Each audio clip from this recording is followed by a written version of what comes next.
Thomas Paine, Thomas Paine, Thomas Paine, Sam Adams, Sam Adams, Sam Adams, Benjamin Franklin, Benjamin Franklin, Benjamin Franklin. These men spoke up for what they thought was right. From their courage came such documents as the Declaration of Independence and the Constitution of the United States. From their willingness to speak what was sometimes unpopular but right, we enjoy such liberties as freedom of speech, the right to keep and bear arms, and freedom of religion. There are those who still wish to oppress our freedoms, and there are still patriots willing to stand up and defend life, liberty, and the pursuit of happiness. Men like Zeb Bell, who honor our founding fathers and what they stood for.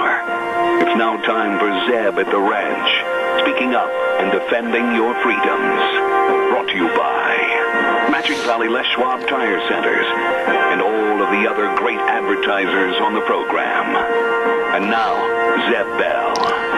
I do not text, but if I were to start texting, here are some texting for senior alphabetized words, if you will. Try this one. BFF, best friend fell. Or BTW, bring the wheelchair. But my very favorite, texting for seniors, BYOT, bring your own teeth. Morning. Morning, everybody. Here comes Kate Smith and God Bless America, followed by a Patriot to call in with our Pledge of Allegiance. Come on, call me. Oh, good morning, and welcome to the Wednesday edition, January 29th of Zeb at the Ranch. I'm Zeb Bell with our major sponsor, your Magic Valley Les Schwab Tire Centers, all 7 locations, serving you with the best of tires. You stop in and see them today, along with Burley Physical Therapy and Rehabilitation at 1263 Bennett Avenue, Suite 2 in Burley, helping you get back to being you, and Greystone Crossing Senior Living at 1221 21st Street in Hayburn. Seniors living the good life with friends. Right now, let's go to the phone line. Have our Pledge of Allegiance. Good morning. Well, good morning to you, sir. I pledge allegiance to the flag of the United States of America and to the republic for which it stands, one nation, under God, indivisible, with liberty and justice for all. Attaboy, Wheels. Great job. Now let's go to the weather forecast. K&R Rental at 256 South, 600 west of Hayburn. Serving you with the rental of the best tools and equipment that you need to finish any kind of a job, project, or construction project. Absolutely. They've got it all right there at their location on the Burley Paul Highway. If you're not sure what you need and you're not sure how to get the job done, hey, call them. 678-3122, K&R Rental. And right now, filling in this morning, Scott Man. Later on in the week, looks like we're going to have a warming trend. Good morning with your Zeb at the Ranch weather forecast. I'm Scotty Cameron. For today, though, slight chance of snow, then partly sunny this afternoon, a high of 38. Tonight, 40% chance of rain and snow, expecting a low of 34. Now for tomorrow, 20% chance of rain and snow in the morning, then mostly cloudy in the afternoon with a high of 38. Here's where the warming trend starts to kick in. For Thursday night, mostly cloudy, a low of 27. Then for Friday, mostly cloudy, a high of 43. And Saturday, partly sunny with a high of 47. That's your Zeb at the Ranch weather forecast. I'm Scotty Cameron. Woo! Spring! But don't be deceived. It'll probably fall through the floor in the next couple of days.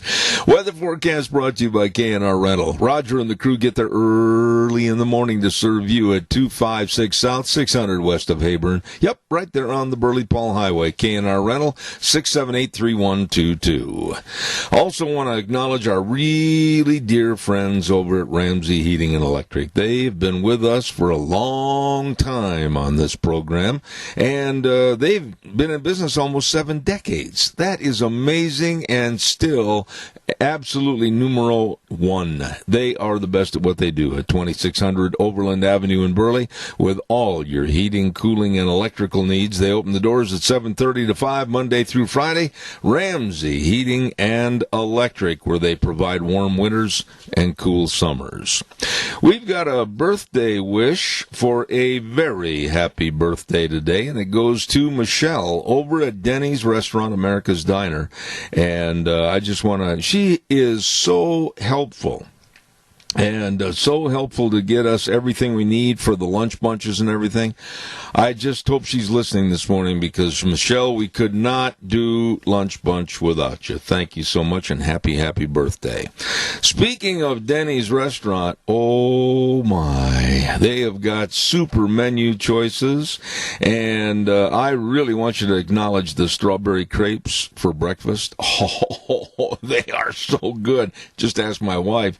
And they've got other additions to the menu, like Parmesan chicken sizzling skillet and a lot of other things. Don't forget, it's the best in food, nicest of people serving you. And that's, of course, at America's Diner, Denny's Restaurant, 611 North Overland in Burley, and another location at 291 Pole Line Road in Twin Falls. All right, callers, it's your turn. Give me a jingle on the landline at 436-2244, and right on cue, good morning. Good morning. This is off the beaten track, but may I call in a birthday for February 2nd, being that things are going to change?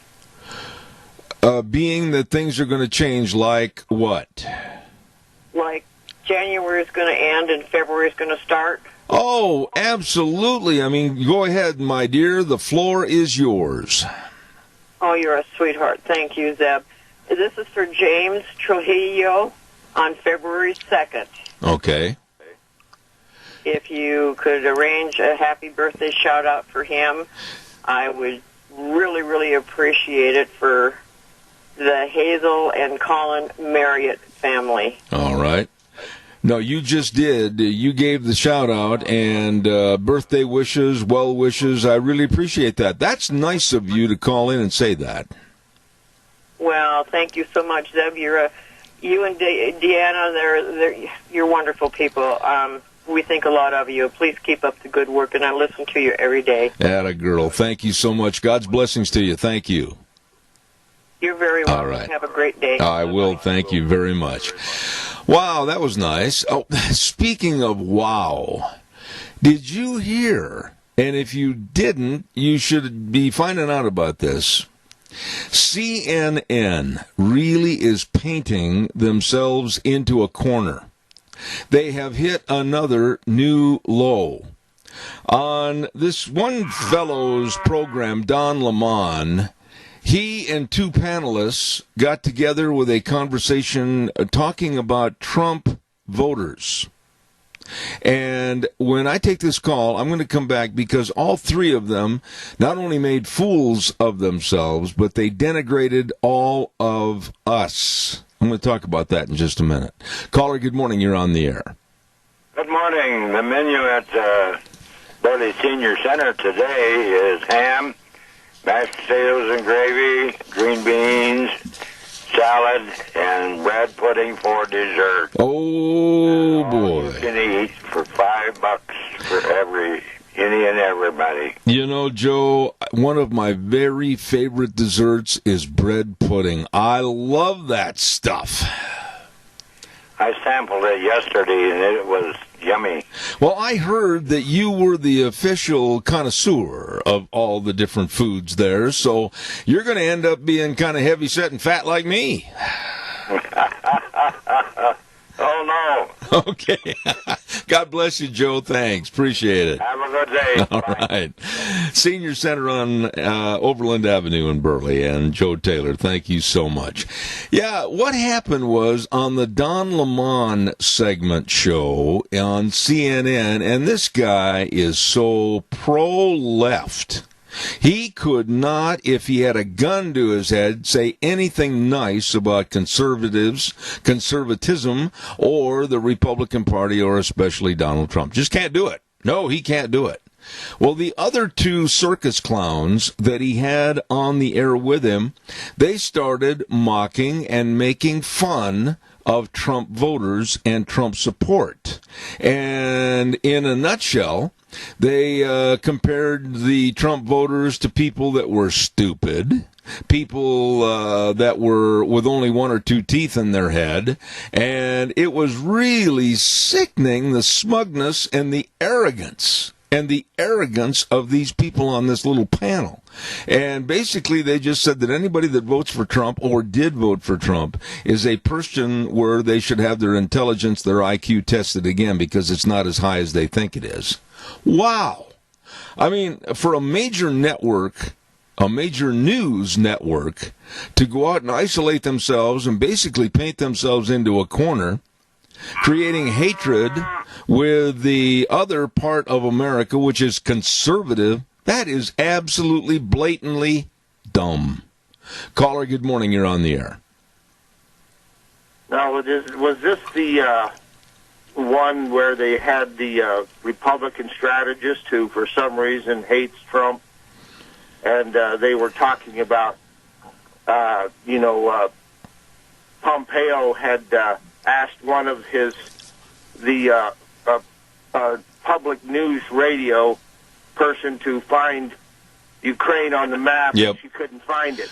Yeah, the one guy said you could give them a U, the letter U, and then a picture of a crane, and that's what they think it would be instead of the actual country. I mean, it was really despicably low.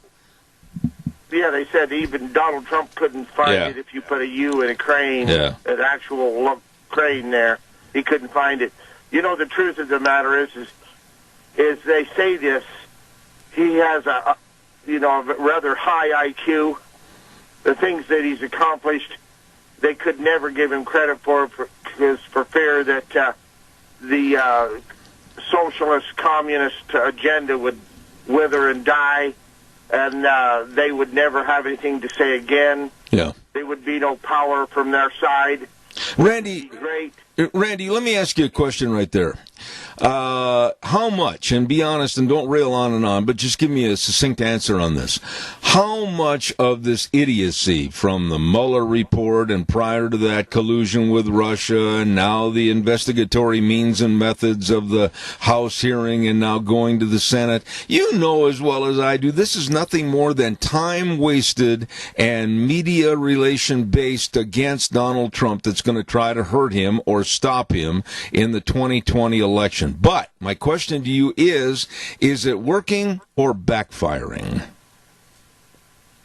Well, I would think it was backfiring. Of course, Mr. Mitt Romney fell for the New York Times piece about Bolton, which they still haven't verified yet whether or not it was even true. But it was enough to throw Romney and Collins and Alaska Senator, whatever the hell her name. Murkowski.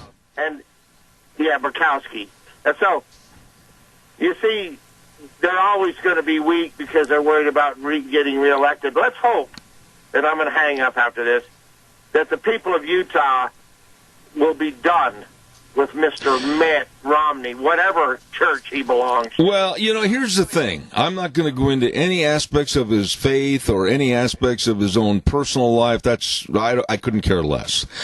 But Mitt Romney should really invest in a grape drink because he's as sour as a sour grape can be.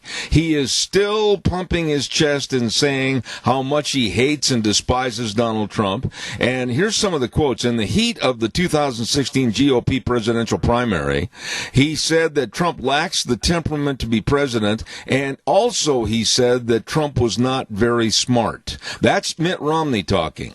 But I, in turn, would put the same verbiage back against Mitt Romney. He evidently wasn't very smart when he sat down and had that conversation in a debate with Barack Obama because he overlooked some very, very important items that could have been discussed and may have swayed the election in his favor. He's nothing more than sour grapes.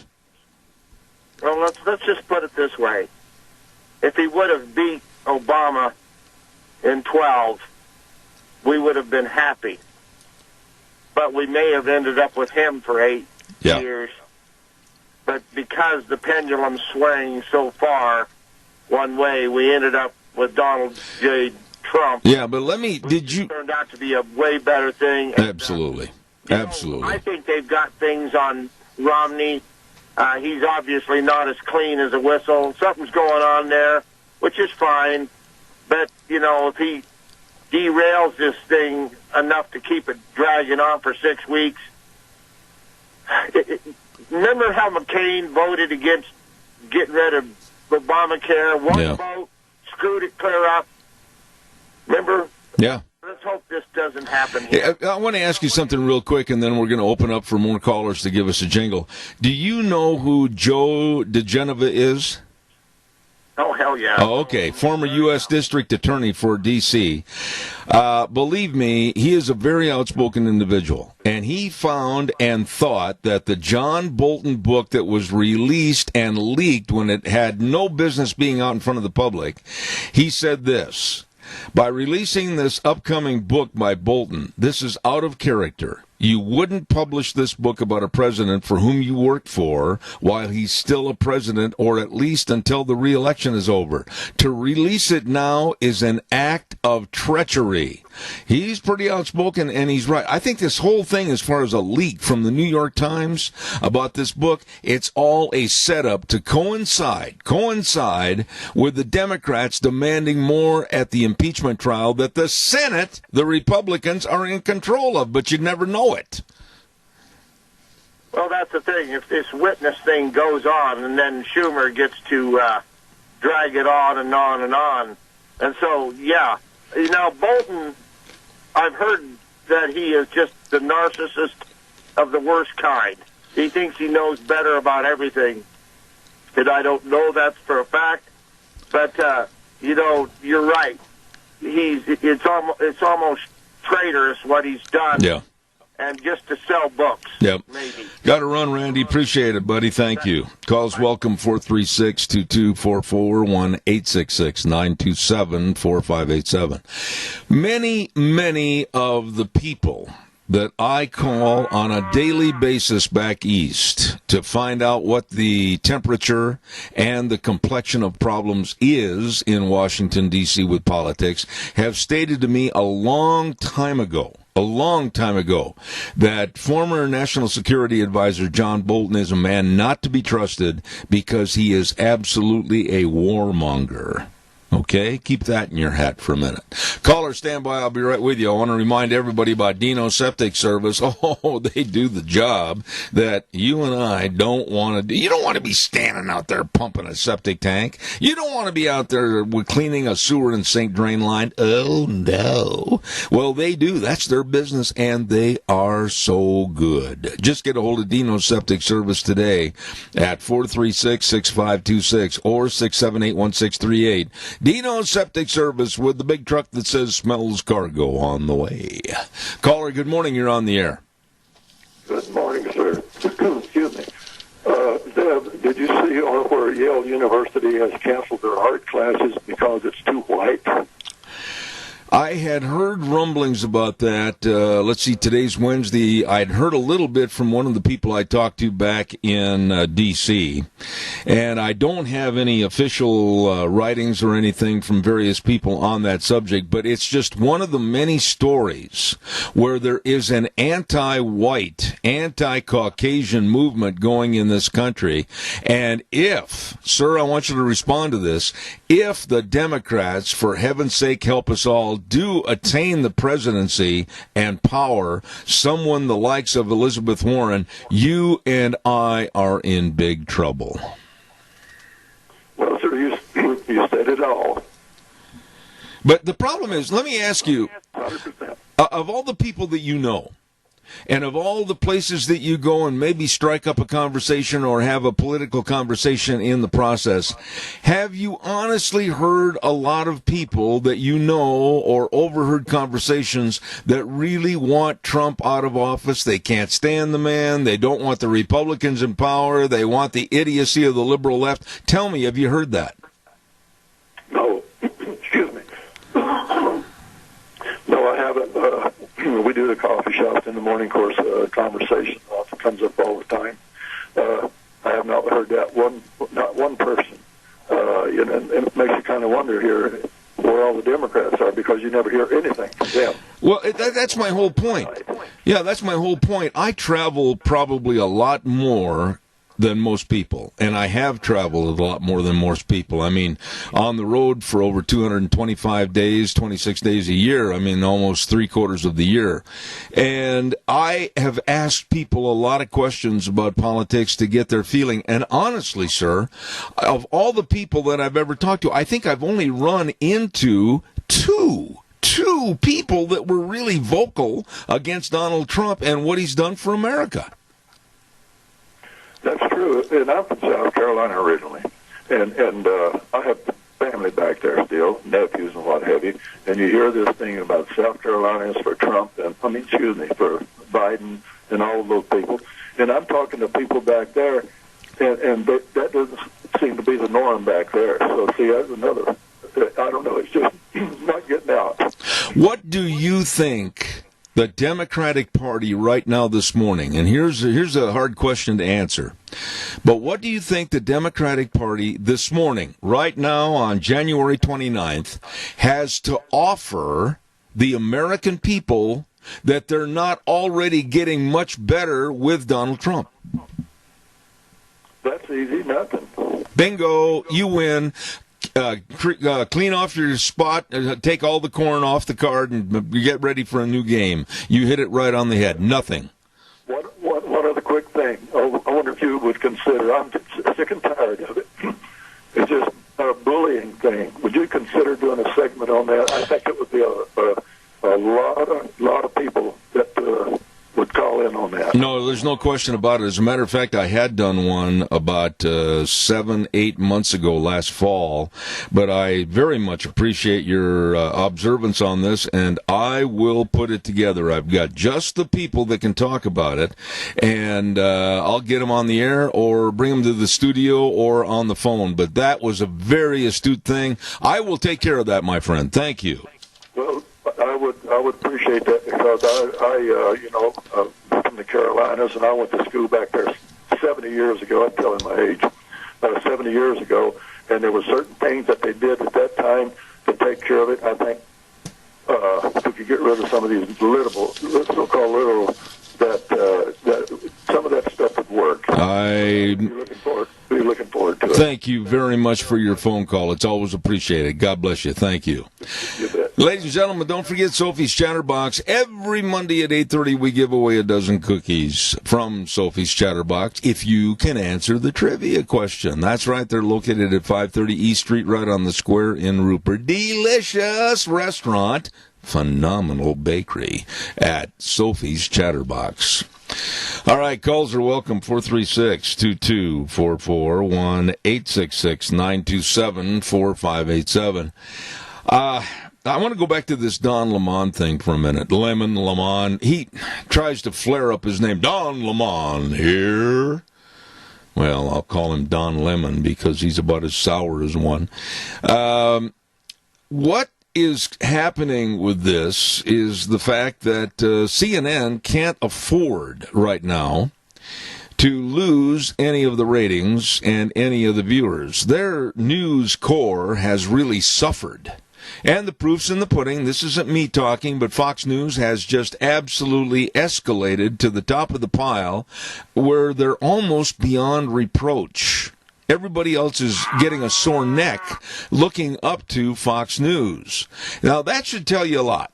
Fox News, in general, is pro-conservative. And that says a lot to me that if the numbers are so much higher than MSNBC, CNN, and some of the others, it just tells me that people are aware, people care, and people want to hear the good things about what's going on in this country. Caller, good morning. You're on the air. Yes, good morning, Zeb. There's no doubt in my mind that Trump is going to take this thing. Even though we've got people like Comrade Cortez, who was a modern-day Pied Piper, leading a lot of our youth down to the river of no return. And I think the people are looking at this in situations like this, and they don't want any more of the Democratic Party. Tony, I'm going to make a prediction to you, and it's not really, honestly, my sole prediction. Another gentleman said it on the air earlier, about 3-4 weeks ago. But Dr. Gerard Lamero, my very dear friend from back east, had made the statement that this, going into the 2020 elections, is going to fragment the Democratic Party so severely, with the likes of Schumer and Dick Durbin and Nancy Pelosi on one side, and then with the fragmentation, another party trying to jump up and take over power, led by the Alexandria Ocasio-Cortezes and the Ilhan Omars and that type. I see some real dissension and breaking in the ranks, and I think the Democratic Party will not be as it is. Oh, that's absolutely right. You're going to see more Democrats coming over to our side because many of them have never had things so good until Donald Trump came along and put more money in their pockets, and money is going to be the solution to a big part of the people crossing over. No, I agree. I think, and I'm hoping, I really mean this, I'm hoping that there is a complete disaster in the Democratic Party. I hope there's a complete, like I said a moment ago, fracturing of the Democratic Party. They have got way too big for their britches. They have got way too much control. They are power mongers.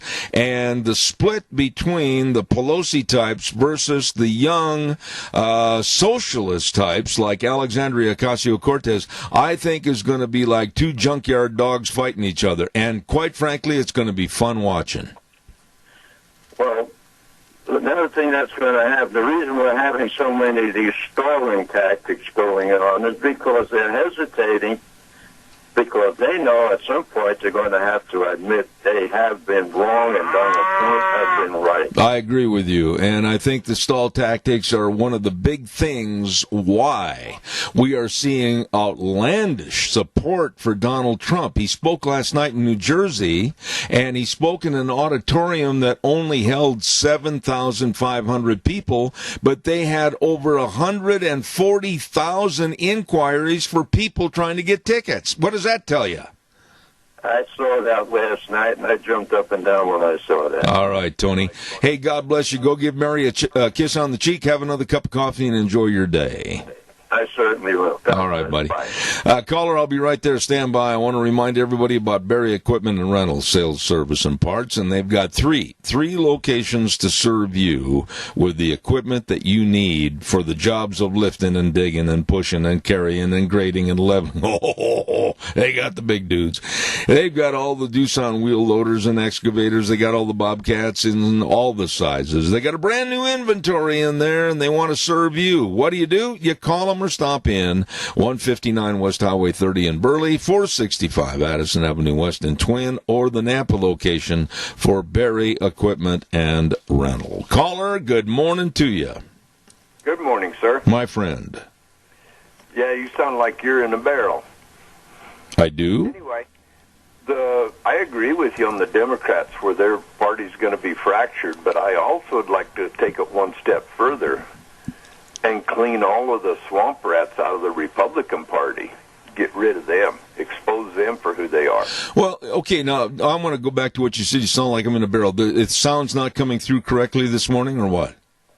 Yeah, well, on the radio you're coming in good, but it sounds like I'm listening to you on the radio and somebody's holding a telephone up next to it. Well, they are. I don't know. I'm kidding. No, I'm going to say this. When I look at Murkowski and I look at Collins and I look at Romney and a couple of other ones, honestly, they kind of remind me of our own illustrious state former Supreme Court Justice and former Attorney General Jim Jones. They are rhinos, Republican in name only. Exactly, and they're upset because President Trump is exposing how useless they have been and what they have done nothing but still getting a paycheck. They need to be rated on what they do, and that's supposed to happen every election.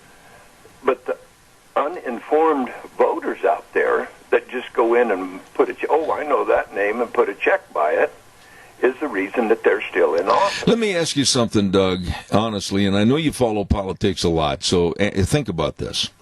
Mitt Romney has come out and has called for the witnesses to be allowed at the Senate trial, and he is absolutely a proponent of getting the gentleman, all of a sudden my name is gone, John Bolton.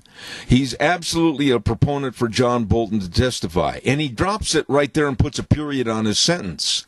If the Democrats, who really shouldn't be asking for any favors in the Senate because they have no control, they were supposed to have the case completely wrapped up in the House hearings before it went to the Senate, and they didn't do their job. They did a sloppy job. If the Democrats are going to start controlling the Senate and demanding that they call witnesses like John Bolton, and then someone like Mitt Romney supporting that idea, then fine. All of Trump's attorneys should sit back and say, you want to play that baseball game? That's fine. You want to go down the road where this thing lasts until May or June of next year? That's fine. But when you call John Bolton and you have a witness like him, we're going to call either Joe Biden, Hunter Biden, or even Adam Schiff. We're going to blow this boat right out of the water.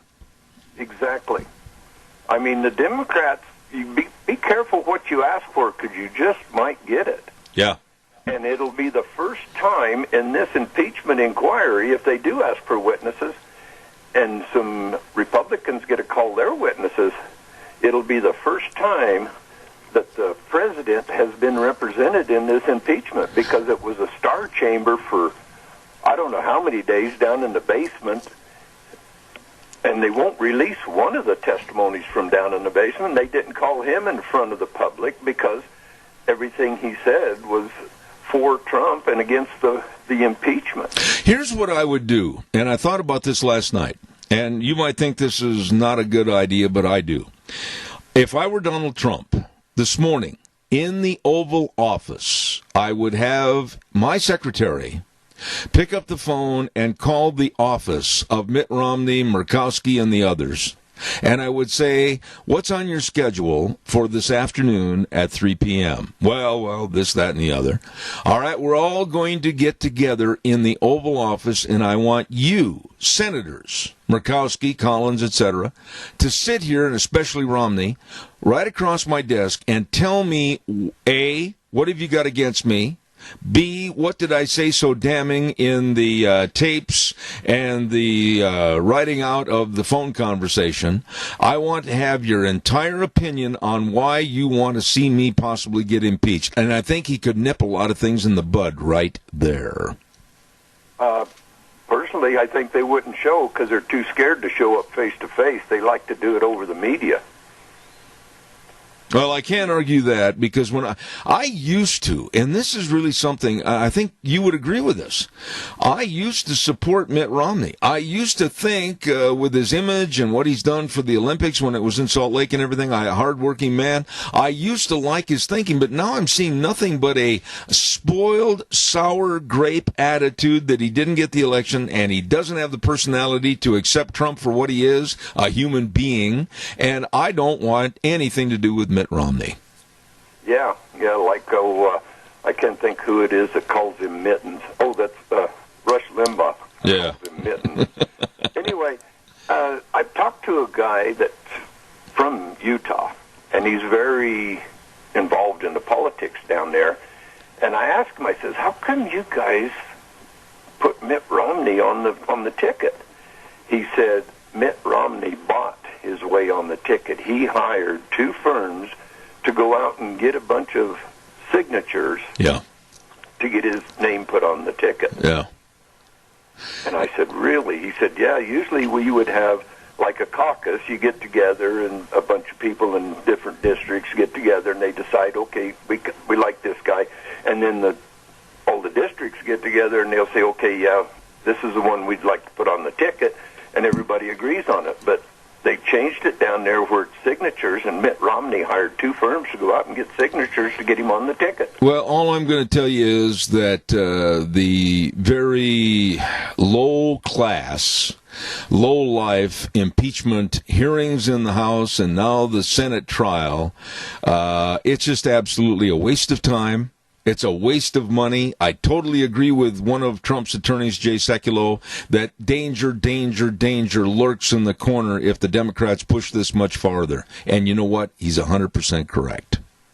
Exactly. And a little comment, and then I'll let you go on Mr. Limon, which is sour to me. Anyway, this is a little something he ought to read. It says, no matter how educated, talented, rich, or cool you believe you are, how you treat people ultimately tells all. Absolutely. Integrity is everything.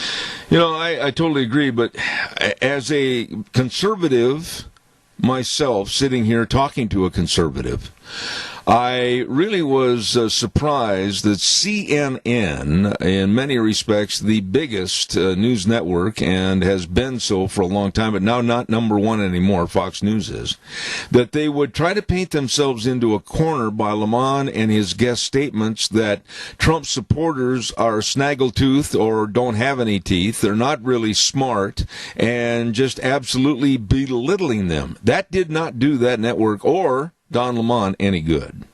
No, it didn't. And I'll guarantee you, if all the airports in the United States was to turn off CNN and turn on some other network, they wouldn't have any ratings. Yeah.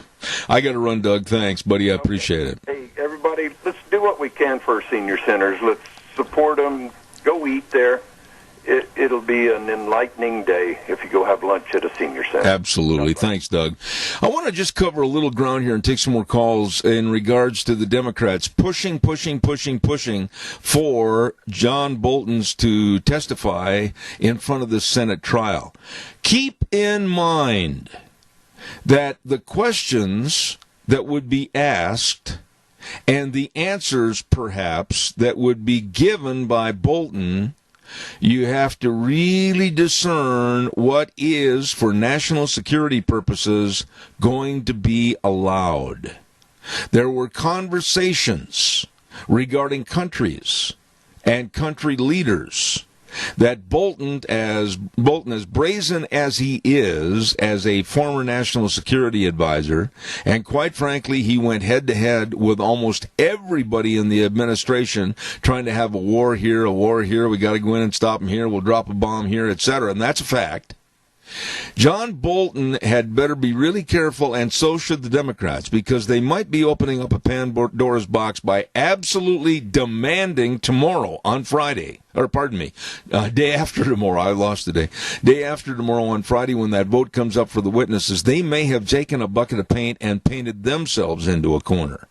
Because at the same time, this president, regardless of whether you like him or not, deserves a fair trial. And the fairness carries over into, okay, President Trump, what witness do you want on the witness stand to tell and help your side of the story? And I know doggone well where they're going to go. They're going to go right smack dab to the heart of the problem. Either Hunter Biden, Joe Biden, or Adam Schiff. Doesn't make any difference. And then they'll raise, pardon the expression, holy hell, and say that's not fair, and then they'll start demanding more witnesses and more witnesses. And the Democrats really have no power. None in the Senate. But yet they're dictating what they want. Let's have the weather forecast and then take some more of your calls. Let's go with our friends at Mount Harrison Audiology and Hearing Aids. Oh, my goodness sakes, they are really, really concerned about your hearing health. You know, I've said this for a long time. They've got the experts over there that really know about the diagnostic tests combined with the best technology to provide the most comprehensive treatment for your hearing. I'm very impressed with these people. They help me. They can help you. They're right behind the Minidoka Hospital, across from the emergency room. Mount Harrison Audiology and Hearing Aids, 312-0957. Right now, here's Scott Mann with the weather. Later on in the week, looks like we're going to have a warming trend. Good morning with your Zeb at the Ranch weather forecast. I'm Scotty Cameron. For today, though, slight chance of snow, then partly sunny this afternoon, a high of 38. Tonight, 40% chance of rain and snow, expecting a low of 34. Now for tomorrow, 20% chance of rain and snow in the morning, then mostly cloudy in the afternoon with a high of 38. Here's where the warming trend starts to kick in. For Thursday night, mostly cloudy, a low of 27. Then for Friday, mostly cloudy, a high of 43. And Saturday, partly sunny with a high of 47. That's your Zeb at the Ranch weather forecast. I'm Scotty Cameron. Scotty, thank you very much, and brought to you by our friends at Mount Harrison Audiology and Hearing Aids. And believe me when I say that they can help your hearing health. Please call for a hearing screening today. Find out more and let them serve you by calling the number 312-0957, Mount Harrison Audiology and Hearing Aids. All right, calls are welcome and appreciated. 436-2244, 1-866-927-4587. I think the man that summed up what's going on in the swamp in D.C. the best. And he was very, very poignant in his remarks, and he didn't hold anything back, and I'm surprised, I've never heard him talk like this, was Florida United States Senator Rick Scott. He laid it out last night on TV. He said exactly where the goat ate the cabbage, or other things. And I absolutely salute him. He just said the Democrats are involved in a very highly orchestrated, sinister mess, a plot against Donald Trump because they, the Democrats, can't beat him in an election. They don't have the horsepower. They don't have the people, the personalities, or the platform. And I think he laid it out very well last night. Caller, good morning. You're on the air. Good morning, Mr. Bell. I believe that in the voters in the United States, I don't think they're all quite that stupid. I really believe that we're going to have a landslide election for the Trumps and for the Republicans come November. I believe that the Democratic Party is going to be flushed down the toilet, and they're going to have to regroup. There might be a few that are pretty good. I don't know. I haven't seen any yet. But I really believe that they're going to be voted out of office. Well, okay, I agree with you, and I want to just make a point here with what you said. The fragmentation of the Democrats. I think, and I really feel this way, Donna, that regardless of whether it's the silliness and the insanity that Elizabeth Warren spreads, or the harebrained ideas and socialism/communism from Bernie Sanders, or Joe Biden that absolutely can't remember if he's here or there, or Kamir from Sikkim, when they get up on a stage, any one of those people at a debate, I'll just lay my cards on the table right now and bet you and George lunch, a steak dinner, if you will, that Trump will chew them to shreds. Oh, he's going to eat them for a snack. There is no way that they're going to be able to even debate with that man. You know, I've made no secret about Trump as not my favorite person, but you know what? He's proven that because he's not in the political good old boys club, that's what they're hating about it, because they can't buy him off. They can't impeach him off. And it's turned to an unadulterated hatred for one man, and that's totally wrong. Well, it's not only that. I want to put an addendum and put another little paragraph to what you said. It's not only their hatred for Trump. Honestly, Donna, it's their hatred for people that support Donald Trump. Oh, I know. That crappy news network, CNN, that's my abbreviation for the crappy network. Well done. They need to fire anybody who talks about, denigrates people who pay their salary, for heaven's sakes, and the president. Yeah. That's totally wrong, and it should be against the law. Have you, in your watching presidencies and administrations over the years, and please be honest with me on this, I'm a little older than you, but I have never heard such disrespect, disregard, and blatant lying about any other president or any other administration while they were in office. Oh, no, I totally agree with you. In my short life on this planet, I've never, and even if they did, they were taken care of right away. They wouldn't do it again. Well, to be a journalist, but I've never heard anything like being. I mean, if we had done this in the Obama administration, oh my gosh. Could you imagine what would have happened to us? I think it's Katie barred the door. If I would come out and Obama was president and all of this was in a reversal for a role, I tell you what, the Democrats, as lame as they are, back in 2007 when they came after me and called me a racist because I would not support Donald Trump, but they were not smart enough and are not smart enough to realize I came out at the same time and I said I would absolutely support Condoleezza Rice running for the GOP presidential nomination. Oh, gee, oh, golly, they call me a racist because I can't support Obama, but I was supporting Condoleezza Rice at the same time. Go figure. Yeah, I know. That just shows the stupidity of who we're dealing with. Yeah. And, the old story goes, never argue with an idiot because they're going to beat you with experience. Donna, I always look... I'm sorry, I didn't mean to, we got a little delay there, I apologize. I didn't mean to walk over you. I always appreciate your calls and your opinion, and I always know that you have a huge job every morning of trying to roll George out of bed, so go to it. You know what? He actually got up early this morning, shocked the bejesus out of me. Don't know what he wants, but I'm afraid to ask. All right, Donna. God bless you. Thank you. Appreciate it. Have Thank a great you. day, my friend. Bye-bye. Calls welcome 436-2244 1-866-927-4587. Can you honestly imagine this incompetency of a Senate trial going on and on and on through maybe May or June? Holy cow. All right, calls are welcome, 436-2244, 1-866-927-4587. Want to remind you our major sponsor, your Magic Valley Les Schwab Tire Centers, and all 7 of their locations. Okay, fine, you need new tires. Okay, fine, you need tires on your SUV. Okay, fine, you need tires on your horse trailer, your whatever.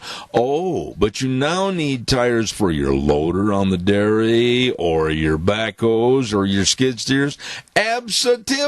They have all your tires at your Magic Valley Les Schwab Tire Centers, and they've got service trucks to go all over and serve you, and serve they do. I urge you to stop in or give a call to Lane and Rupert, Dave on Blue Lakes and Twin, Mike and Buell, Mike and Jerome, Twist Family and Paul, Daniel on Poline in Twin Falls, and Trent on Overland and Burley. Nobody better. Your Magic Valley Les Schwab Tire Centers. Caller, good morning. Good morning, sir. If this trial goes on and on and on, that will require those senators that are running for president to be in the Senate. Oh, absolutely. And they cannot talk about the impeachment. But what does it do at that juncture if it goes on and on? It's almost like a push and a shove to benefit one person. And who is that one person? No quid pro Joe. That's exactly right. Exactly. Yep, that's exactly right. They want him to come up against Trump. And you put quid pro Joe against President Trump in a debate, that's like taking Declo High School and putting them against the Kansas City Chiefs. Declo would win. No, I'm kidding. Going to win.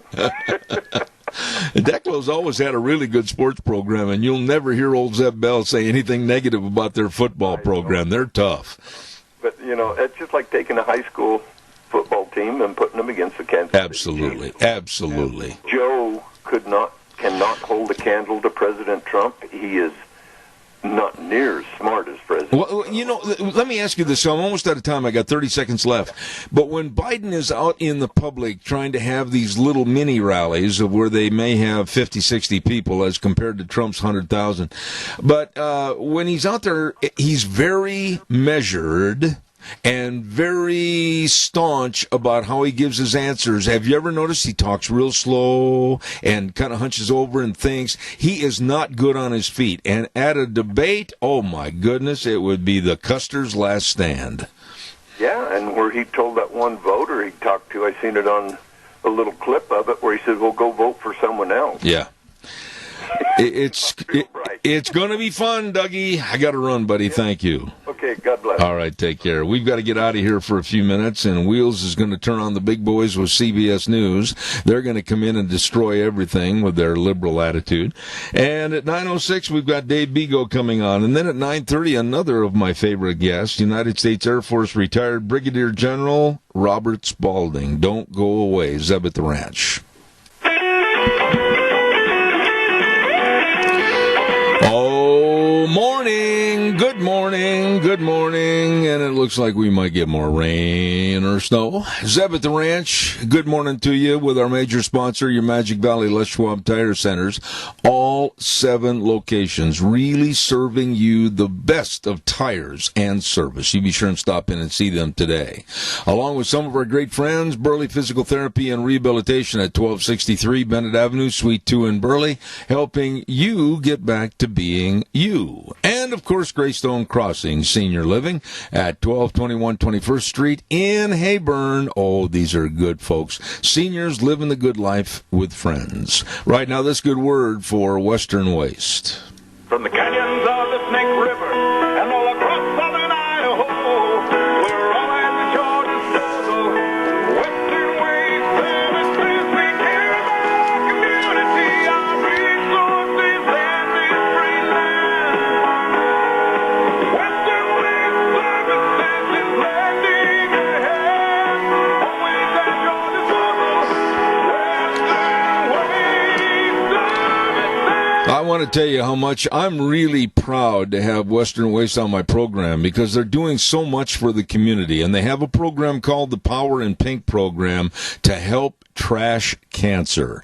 I urge all my listeners to enroll in the Pink Garbage Cart program, and the proceeds will help fight cancer at our area hospitals. Please remember that. Give them a call at 734 Wake Up Zeb 734-6969. They are the best at what they do, taking care of your garbage. Western Waste Services, always at your disposal. Let's see, real quick, I also want to remind you, too, about our friends at Burley Physical Therapy and Rehabilitation. Holy moly, if you've got some aching and paining going on, recouping from an accident or perhaps surgery, they are the best at what they do. Burley Physical Therapy and Rehabilitation, 1263 Bennett Avenue, Suite 2 in Burley. Nick Greenwell and all of the outstanding physical therapists ready to serve you, and also with that hydrotherapy pool. Check it out. Call them today and get back to being you. Burley Physical Therapy and Rehabilitation, 1263 Bennett Avenue, Suite 2 in Burley. Number to call, 678-1191. Let us go to the phone line right now and go back to Indianapolis, Indiana, nestled in the comfy leather chair in his illustrious, beautiful office, Dave Bigo. Thanks, Zeb. How do you know I have a luxurious, beautiful office? Well, I know doggone well you're not sitting in a lawn chair in the garage. You're right, I'm not. It's dreary here. It's been cloudy for the last several days, and not really. It's been, low 30s, but that's about it. And just looking out the windows, it's just gray and dreary. It's the same, absolutely the same here, and hopefully we'll see some sun in the next couple of days. Speaking of seeing some sun, that leads me right on track to this ungodly, unwitted impeachment trial put on in the Senate. Dave, what are your thoughts about this? This is going on and droning around and hurting people and hurting our money as taxpayers. It's like a bad toothache. It is, Zeb, and it's sad to watch and what's going on, but the Democrats are going to keep pushing this in every way they can because this has everything to do with the election. When you say keep pushing, there's got to be a point, and I think they've passed that point, to where the American public is already saying enough is enough, this is lunacy. I was watching a report back in New Jersey this morning at a early morning cafe, and most of those people had tried to get to the Trump rally last night in New Jersey, and they couldn't get in. It was overpacked, overflowing. Every single person that was interviewed said this is absolutely ridiculous what the Democrats are doing. Yeah, and a big percentage of the population in this country believes that. But it's their way of trying to bring people down, and that's by putting so much pressure on them and that they lose a backbone and they step out of the way, and that's what they want Trump to do. Or they throw so much garbage that's not true about him out there that they bring more people to their side. But I think they're hurting themselves more than they're helping themselves. Let me ask you this, though, Dave. You're a very smart, intelligent businessman. If you could tell the Democrats, and they were in a room right now, the leadership of the Democratic Party, and you could tell the Democrats how absolutely brain dead their actions are, you would have to tell them and caution them not to really push too hard for getting John Bolton as a witness, because on the other side of the coin, if fairness is going to remain in our judicial system, then the president can start calling people that might hurt them immensely, i.e., Hunter Biden, Joe Biden, Adam Schiff, whatever. Yeah, I agree with you 100%. And, you have to wake these people up and say, it's just like in the business world. It's not how you go out and attack your, competitors and stuff like that. It's how you go out and, show people what your company's really like and what your people are like, and, really talk to them about your company and all the things that you have to offer. And the Democrats need to do the same thing. They need to go out and be positive and show a positive relationship with people. And the Democrats just don't want to do that. But again, Zeb, as I've said many times, they're being controlled behind the scenes by the far left. Have you watched any of the, for lack of better terminology, I'll say the rebuttal to the Democrats on the Senate floor with the excellent legal team? Alan Dershowitz, I thought, hit a home run out of the park yesterday. And then, of course, Jay Sekulow and others in a very professional, subdued manner of displaying the facts. They took the boat the Democrats were sitting in and sunk it. Yeah, and that goes back to what I was just saying, that you do things in a professional way, in a positive way, and you really, you let the people that you're trying to get on your side know what you're all about and how you do good things and honest things, and you have developed a program that is good for them and all that kind of stuff. You do it all in a positive way, and you do things that make sense too. You don't go out and say, I'm going to give you this, I'm going to give you that, and all this kind of stuff to try and buy their votes. You try and get out there and professionally sell them who you are. Speaking of selling who you are, I've got to ask you, when you look at the likes of the Iowa caucus coming up next week, and you look at Joe Biden, and honestly, Joe, in very controlled circumstances, when he is out in kind of a ask questions, give answers type thing with the public, he's very measured. He walks very slow. He makes sure that he doesn't have to go up and down any steps. He makes sure that he weighs out his answers, and he's very, lately, confrontational. This man is really showing his age and his inability to run for president. Do you agree or disagree? No, I agree with you. You can tell that he's not the top of his game, and that he has struggles physically and mentally with things, and I think that's going to hurt him as this process goes along. Dave, a couple of remarks that were made in the last week since you and I visited last, one of which set me right over the fence, was by Elizabeth Warren, and saying that she would immediately, if she wins the presidency, trash the Electoral College. What are your thoughts on that? Well, it's their program to move this country in the direction they want it to move in, and they take control of it, and so they're going to get rid of, our stuff like that, and so they can turn us into a socialist, communistic country, and that's what this is all about. They don't want things to be done the right way. They want to control it and do it their way. Another thing or item, if you will, that Elizabeth Warren stated in the last week since we visited, she got into a firestorm conversation with a father that had paid and worked very, very hard, 2 jobs to pay his daughter's higher education at a major university, and he went up and confronted her and said, okay, do I get my money back for all the hard work, blood, sweat, and tears that I put into this? And she said, absolutely not. But yet at the same time, she's an advocate for letting go and forgiving $54 billion with a B dollars in debt of college education. That's insane. Yep, it is, and she doesn't care about the people that have worked hard and paid for things. She wants the people that she can control, and you take away their college debt and that, then they're going to be on her side and vote for her, and they're going to want everything else, and free college for people in the future, and free this and free that, and that's when you get into a socialist, communistic program. Can you tell me, and of course now we're miles and miles apart, about 1,700 miles apart, and we've never met face to face, and I hope that's rectified in the future, but can you give me one, that's all I want, one good reason why we should ever consider forgiving debt for university tuition?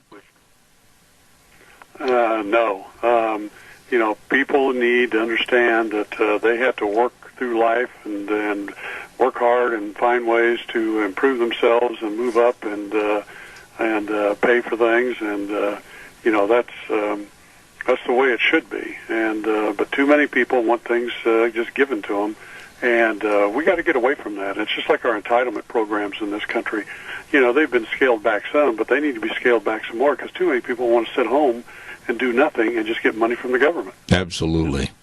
Let me ask you this. How long, and I'm going to put you on the spot here, how long do you think, in your opinion, with the people that you talk to, that this idiocy of an impeachment trial will last? Do you think the Republicans finally will slam their fists down on the table and say, let's vote, let's get rid of this idiocy and get back to working for the people? Or are they going to become more milquetoast and weak-kneed and kowtow to the Democrats and let this thing go on until possibly May or June? No, I think they're going to stand up. I really do. And they're going to vote it down and move on. And, they really need to do it here before Tuesday, because we have the State of the Union address, and we need to move on to that. Let me ask you, change gears just a little bit. You, of course, were a great basketball player back in your heyday of youth, and this past couple of days, we have seen the passing of a legend and a very, very distraught-filled accident with Kobe Bryant losing his life in a helicopter crash, along with his 13-year-old daughter and other people in that helicopter. There have been those that have said they didn't like Kobe, or they didn't like some of the things that he had done or got involved in during his life and career. But I will say this, we're all human beings, and I personally felt very saddened that one of the all-time greatest basketball players ever on the face of the earth was killed in the crash. What are your thoughts? Oh, I I agree with you 100%. And you know, the thing about Kobe Bryant, I don't think a lot of other people know, is that he was a true Christian. He was a Catholic, which I am, and he was involved with the Catholic Church and did a lot of good things. And you know, he supported the Catholic Church and the Christianity, and you know, he's been behind that all the way. And I think that's great that you have somebody at his level that's achieved, that still, you know, stood up and announced his Christian faith. One thing that I noticed, and I want you to comment on this, is that of the basketball players that were asked questions about Kobe's passing and what he did for the NBA and what he did for basketball in general, I think it was an awakening. I think it was a oh my moment for a lot of these basketball players that think or thought that they were numero uno and absolutely bulletproof. Don't you agree? Yeah, I think so, and I think and as they look into his past and the things that he did, not just how great he was in the NBA, but his lifestyle too, and you know, his married and his respect for his wife and his kids and everything like that, I think was great things on his point. Well, he'll be sorely missed, but I think one of the things that brought me to tears, and I wasn't sure what he would say, and that was Shaquille O'Neal. He just absolutely fell apart and broke down in a television interview and calling Kobe his younger brother. And so sad because he was, as he stated, like an uncle to the kids and everything. It's a very sad time right now for all of sports, not just basketball. Yeah, and I think that it's a good time for these players. You know, of course, you know, they get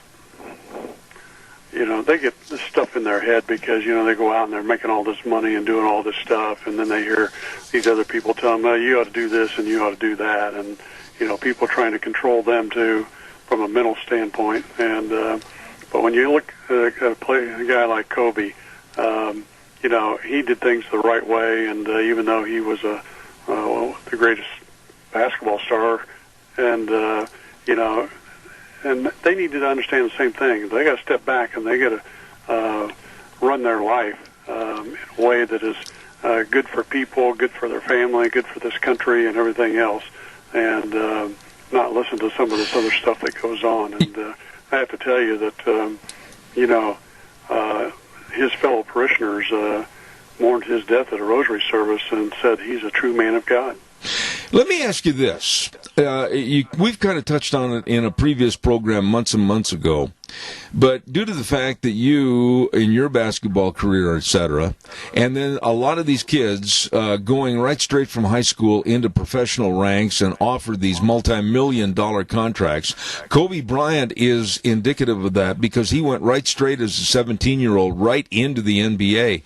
Don't you think that it's the responsibility of the NBA? I know they're not paid babysitters, but don't you think it should be somewhat in the contract or inked on a paper someplace that there's going to be financial help and guidance for these young players?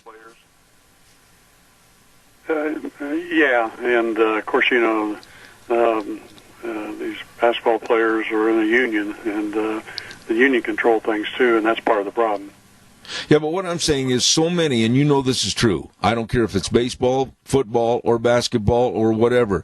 They go in and they get maybe so many thousands upon thousands of dollars per game.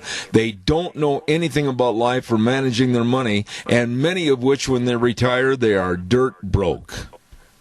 Yeah, and they need to be trained. They need to be put through a process so they understand how to manage their life and do good things and be good people and all that kind of stuff. And that's really what we need to know. And Kobe is a good example of that. Yeah, absolutely.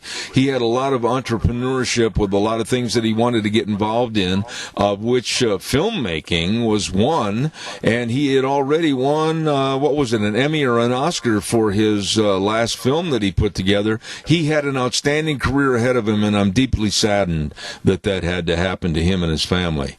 Anything else? And, I'm really shocked that, with the weather that they had out there, they even allowed that helicopter to take off. It doesn't make sense to me at all. And I was going to ask you about that. I mean, I have flown probably more than most people, and man, I'll tell you what, weather conditions, as I heard when I talked to a friend of mine down in California about the severe fog and the severity of the conditions, that helicopter should have never started the engine. Well, that's exactly right, and I look at it all the time. If there's bad weather out there, you don't want to be flying somewhere. Absolutely. Well, I certainly appreciate your remarks on that. Anything before I let you go, politically or whatever, or any new news about what unions are doing or going to try to do as we lead up to the election? The ball's in your court. Go ahead. Well, I think this is going to tell you why we're going to continue to see these attacks on the president and the Senate, and that U.S. union membership has hit a record low. It's down to 10.2% of the workforce.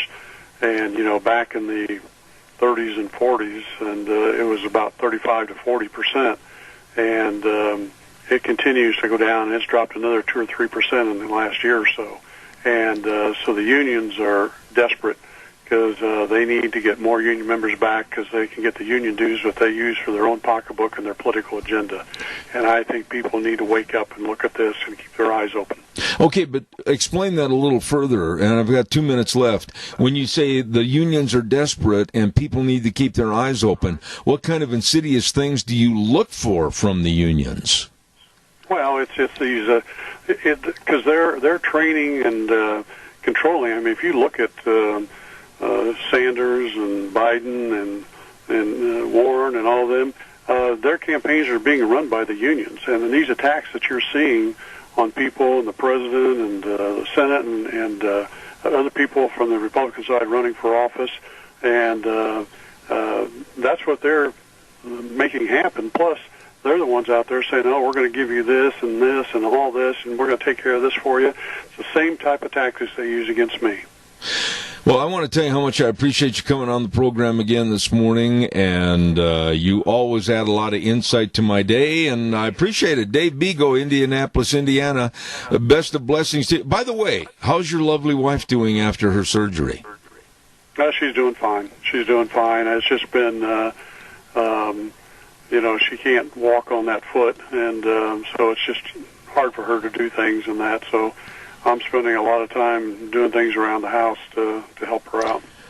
Now, wait a minute. This just blew my entire image of you being a macho guy. It's hard for me to imagine you wearing a little white frilly apron and dusting the furniture. No, I didn't do that. Oh, okay. Tell her we said hello and God's blessings, please. Well, thank you, and have a great day and a great week. All right. Dave Bigo, Indianapolis, Indiana, thank you so much. Appreciate you being on the program. Right now, thanks, buddy. I want to tell everybody about our friends at Hanson Mortuary at 710 6th Street in Rupert with Joel Heward, his family, and the staff serving you and your family. When there's the passing of a loved one, it is probably the most serious and tumultuous time of anyone's life, and Hanson Mortuary right there to provide the families they serve with the best possible support and comfort. And remember this, they always uphold the highest ethical standards with unquestioned integrity. The number to remember, the number to call, 436-5636. That number again, 436-5636, Hanson Mortuary. And don't forget to ask them about the beautiful memorial headstones. Would you please? Call them, 436-5636, Hanson Mortuary. And Joel Heward also serving you and your family at Morrison Payne Funeral Home on East Main in Burley. Really, really nice people. Well, my, it is a little cloudy out there. Man, did it get a little wet? A little wet? No, it got a lot wet yesterday. Yours truly caught out in the rain. I looked like a drenched duck, I'll tell you that. Don't forget our friends at Let's Ride. They're located at 270 Highway 24 between Rupert and the entire world. Oh, do they have fun over there. Fun for sale. That's right. They've got all the snowmobiles, all the snow bikes. They've got all the accessories. They got the qualified, experienced people to tell you all about them. Get on over there. And then, talking about experienced people, they've got excellent people in their service department to keep you running. Don't put it off. Get over today to Let's Ride, 270 Highway 24 between Rupert and the world. And it is so true. This is where the fun is sold. Holy cow, I'm ready to go to the next guest, and I've had this gentleman on my program quite a few times in the past, and I always look forward to having him back. And he is the author of the book called Stealth War, How China Took Over While America's Elite Slept. And I say good morning again to United States Air Force retired Brigadier, I bit my tongue, Brigadier General Robert Spaulding. Good morning, General. How are you? Good morning, great. I'm glad to be here again. Well, it's always our pleasure to have you on the program, and every time you're on the program, I personally gain a lot of knowledge about what's going on around the world, and especially with the country of China. General Spaulding, to start things off on a very serious note here this morning, can you give us any background or knowledge about this coronavirus that seems to be running rampant in China? What do you know about it? Well, even if I tell you what I know, which is, essentially that it appears that there's somewhere of a reinfection rate from infection growth rate of 2 to 4, which means it's an exponential growth in the spread of the virus or the infection, and the fatality level is somewhere between 4 and 10%. I can't tell you with any certainty that I have confidence in those numbers because China is ruled by a communist regime, and so they won't even let our CDC representatives in to find out what's actually going on, and of course. They knew about this back in December. And so we have a big challenge, and it's really a challenge for humanity when you have a country like this and a regime that refuses to share, absolutely critical pandemic information with the rest of the world. Over at my studio, I want my engineer, Wheels, pay attention and turn the General up when he's speaking, please. General, they seem to, in China, they being the they of this story, seem to have held information and waited until way past the 11th hour to tell the severity of this coronavirus. Many deaths and thousands upon thousands infected. Are you concerned as to what we're doing in behalf of the United States by allowing some of the people to come back from China and be held in somewhat of a confined quarters for a while here in the United States, or is this thing going to spread worldwide? Well, I think that's the point I was making with regard to the infection rate. Anything above 2, then you have this exponential growth of the disease, and I don't think it's something that now can be contained. We don't know exactly who in the United States has already come into contact with the coronavirus.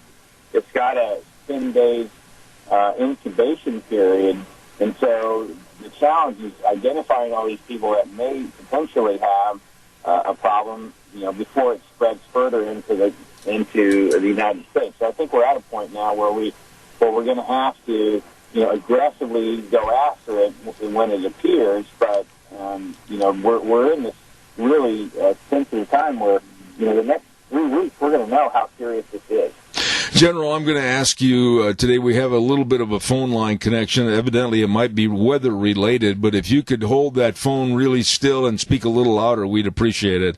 Let me ask you this question. Why, in your opinion, and you've been on this program times in the past, and I think I've asked you this question almost every time, and some of my audience would like it re-answered, if you will. Why is the news media so bent on saying Russia this and Russia that and Putin this and Putin that, and basically turning a blind eye and a deaf ear to a country that scares me right down to the quick, China, that would love to take over all the power of the world. Why did they overlook this? Well, I think because national security has changed in the globalized, internet-connected world, where our freedoms are challenged directly through the financial, economic, and informational connections we have with China, in a way that people just can't wrap their minds around. How things like the NBA thing with the general manager of the Houston Rockets, essentially the NBA is pressured by the Chinese Communist Party to get rid of him. That's a completely different way of thinking about how we protect our democracy than protecting us from, say, 10,000 nuclear weapons. And essentially, we are focused on kind of the 20th century, the old world threat, and we're not focusing on cybersecurity and economics and finance, which is essentially the challenge that we have today that's causing our society to be eroded from within. Is it a kind of a forced ignorance, do you think, General, of thinking that China is still nothing but rickshaws and rice paddies, and the media is so gullible they're buying into this? Is that part of it? No, I mean, you for instance, take one of the candidates for president, Bloomberg, Michael Bloomberg. His company, Bloomberg Media, wrote a piece about Xi Jinping's family, and they turned off all the Bloomberg terminals in China and said, if you do it again, they're not going to work. And so they essentially have, as an organization, begun to self-censor themselves. And this is what's going on with other news agencies as well. If it comes, with regard to China, they have a lot of economic and financial levers to pull to begin to shut this down, and that's what they've done with that particular media outlet, but there's others, too, that come under this way. In your book, Stealth War, basically when you have the reader get a copy and open the front cover, turn to Chapter 1, what do you want readers to know about China that isn't being told by the news media or any of our politicians? Well, first of all, China is ruled by a totalitarian Communist Party regime that essentially keeps the entire country locked down with regard to information and media and history and their academic environment, to the point where the population really gets very little exposure to the outside world in a meaningful way. And so they use that to essentially co-opt that 1.4 billion people into undermining our society. And it's not something that's readily apparent. That's why it's called Stealth War. It's hidden in plain sight, and you really have to look at the connections to understand that. In your book, I was reading some of the info sheets, and I really want to get a copy of this book. You mentioned that China has waged a six-front war on America's economy. I can understand that. I can understand the military. I can understand diplomacy, and I can understand their technology. But what are they doing, and what is their involvement right now, General, with education and our infrastructure? Yeah, so in education, what they do is, in our university systems, after 2008, we stopped investing in our university system. And about that same time, they started filling a lot of the STEM education seats in our universities with Chinese students at full tuition rate. That tuition rate allowed those universities to remain in the black. And what happens is, if the universities want to have somebody come and speak, or teach a class about Tibet or something that the Chinese Communist Party doesn't want, one of the things that they can do is they can call up the university president and say, we're going to pull all our students out. And when they do that, they threaten the university with going immediately in the red and closing. So they use that and have used that as one way of coercing universities and essentially censoring speech. On the infrastructure part, there's massive corruption, and what they do is they hide these agreements, so you don't really know the terms of the agreement. And a lot of them are usurious, so that the countries that sign up for them end up losing their assets. So if it's a port, they end up having to give their port to the Chinese. And then more importantly, there's terms and conditions on the contract that say things like, the employees that work on, building this port must speak Chinese. And so that in that way they force, a lot of the Chinese nationals to come in and actually do the work. So the country itself doesn't really benefit a whole lot from it. And the other thing on infrastructure is really about 5G, and that's really about getting access to a nation's data, where a lot of the wealth is currently located for companies like Facebook, Amazon, and Google. It's really about giving that data to companies like Baidu, Alibaba, and Tencent that allow those companies to make a profit, but also allow the country to collect intelligence and create influence within the society. Well, going back to your title of the book, Stealth War, How China Took Over While America's Elite Slept, right there, the last two words, elite slept. It's mind-boggling to me, how and why did we as Americans allow this to happen in the first place? Well, and essentially they've been able to co-opt corporate sector and Wall Street, because both of those, in the corporate sector, they want access to the 1.4 billion Chinese per market, and in Wall Street, they want to just sell Chinese equities and bonds to American retirement funds. And so it's really about, making those wealthy even wealthier while slowly sucking out the economic vitality of the country by destroying factories. We lost over 70,000 factories. We lost over 13 million jobs since China entered the WTO. So it's really about creating, lack of prosperity within America and really a social cohesion that's beginning to fray, because people don't really believe that democracy works anymore. And that's really what their plan is to do, is to convince us that democracy is bad by undermining the elements of democracy, which is the free market system and democratic principles like free speech. Let me ask you this. Since Donald Trump took over office and leading up now to the 2020 elections for possible re-election, I hope, what are your fears? Do you think that Trump has done a good job with the relationships with China and the leadership, or has he done a bad job and painted us into some corners? Let me ask you that. Well, I think it's a mixed bag. I think we need to do a lot more in terms of pushing back, but at the same time, I think he's navigated the relationship well, in that he's tried to negotiate with them in good faith. Of course, they are unwilling to, and so when they haven't negotiated in good faith, he's brought tariffs and other things. I think the piece that we're missing, that I'm hopeful for in the next administration, as we begin to also invest in the United States in infrastructure, in manufacturing, in STEM education, and science and technology research. Well, it almost seems to me, and again, General, with your expertise, explain this to me, it almost seems to me that the media and politicians and those that consider themselves scholars have turned a blind eye and a deaf ear to this problem with China, or the growing of China's power. Why? How do we overcome this, and what do we have to do in education to really wake these people up? Well, I think there's so much money in the political system that are driven by a lot of the same people that got rich and wealthy off this activity, and they want to perpetuate it. And so what you're talking about is recreating the fair playing field in the United States to allow people to have jobs, to allow businesses to thrive, to allow democracy to flourish. That is a much different system than what we've had over the last 20 years, being so tightly connected to the Chinese Communist Party, where they've used that connection to undermine that. And I think the media, in so many ways, because of the Internet, has become they're less focused on more of the facts and details and getting deeper into understanding the things that are going on in our country, and they're almost like the dog that sees a squirrel and just goes after it. That's what's happening in our media system today.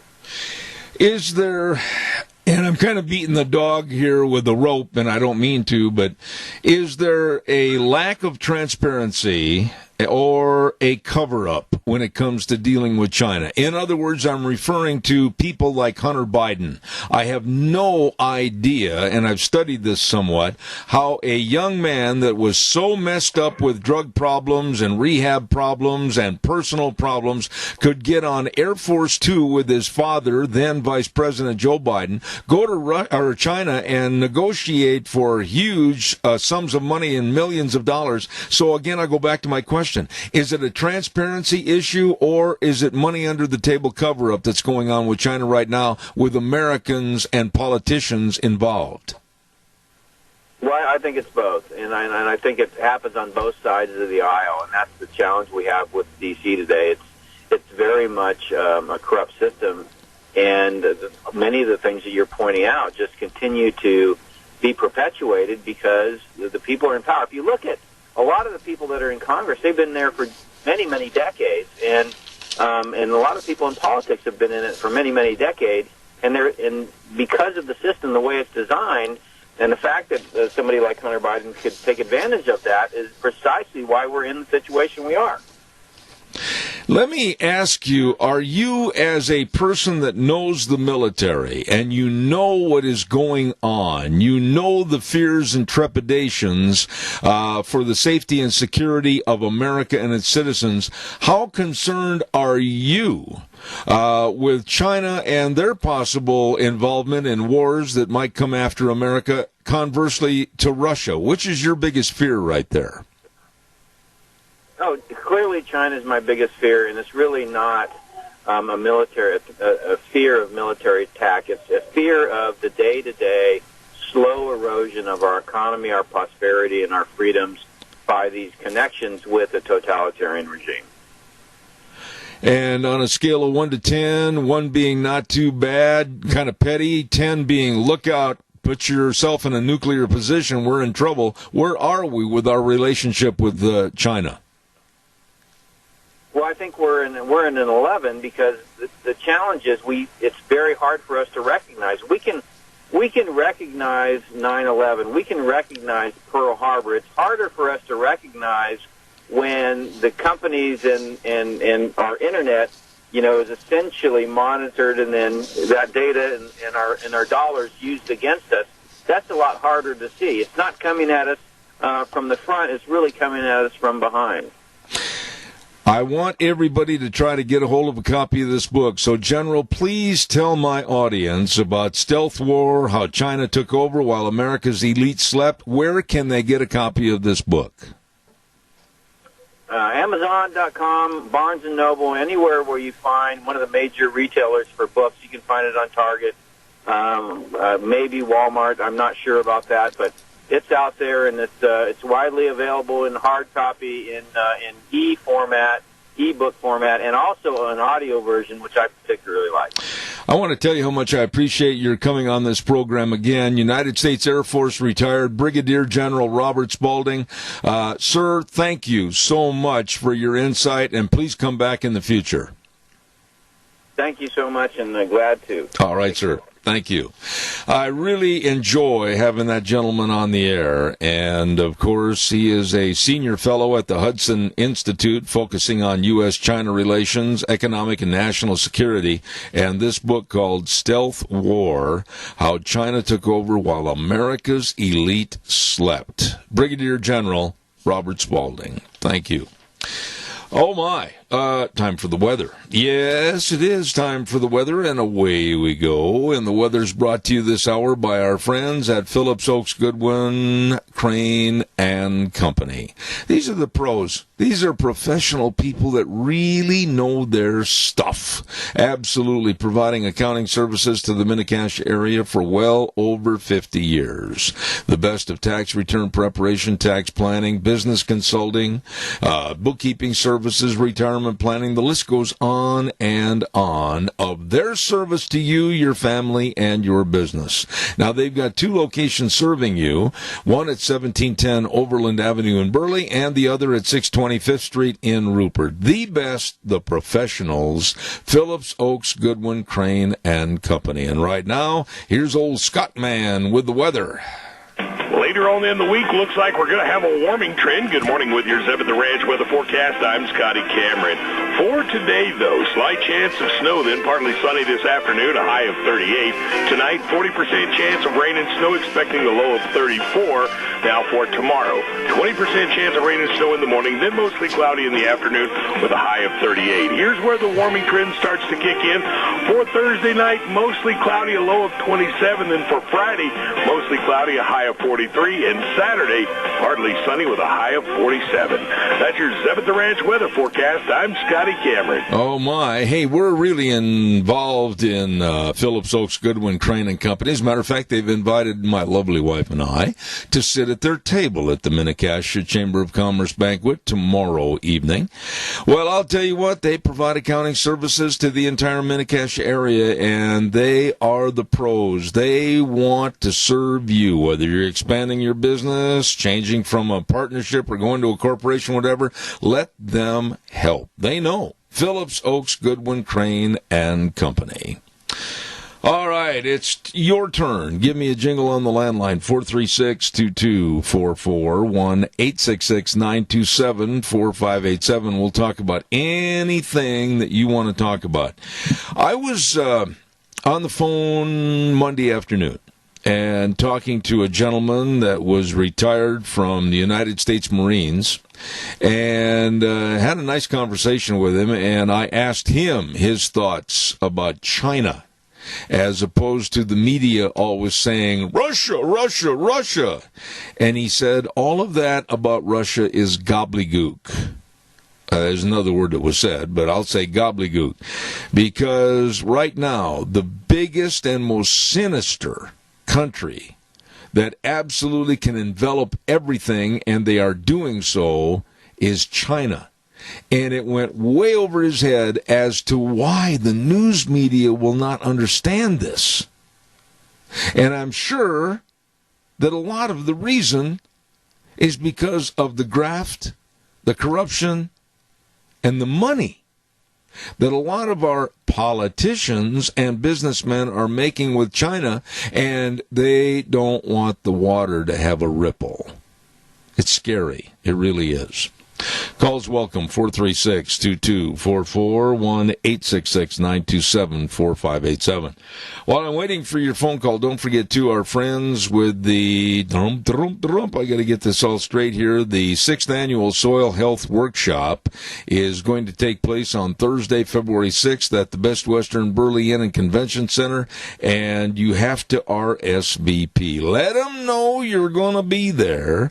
They've got outstanding speakers. They're going to have registration at 7:45 in the morning on that Thursday, February 6th, and excellent sessions and lunch. Don't forget, call these numbers, 572-3369 or 436-4202. Don't forget, that's the Soil Health Workshop for 2020 at the Burley Best Western Inn and Convention Center.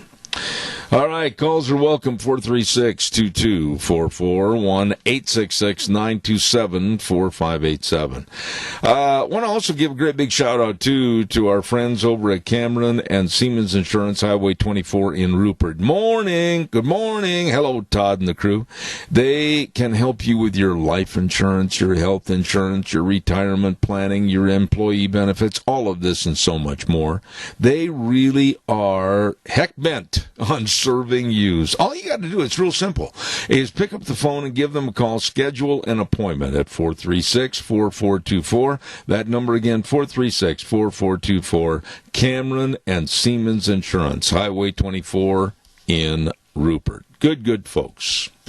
All right, did you hear about PETA? Oh, these loonies with PETA, the so-called PETA, People for Ethical Treatment to Animals, they are all upset. Oh, boy, they're mad.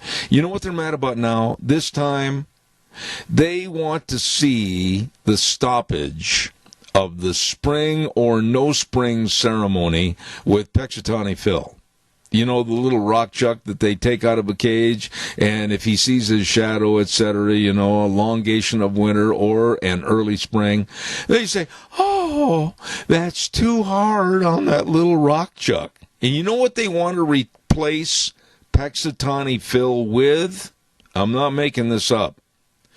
An animatron, a mechanical rock chuck.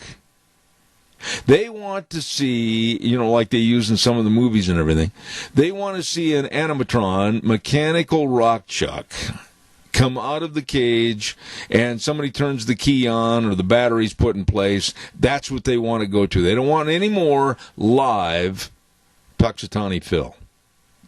My goodness. What are your thoughts on this? I mean, they pick and they choose the subjects. They denigrate for certain things.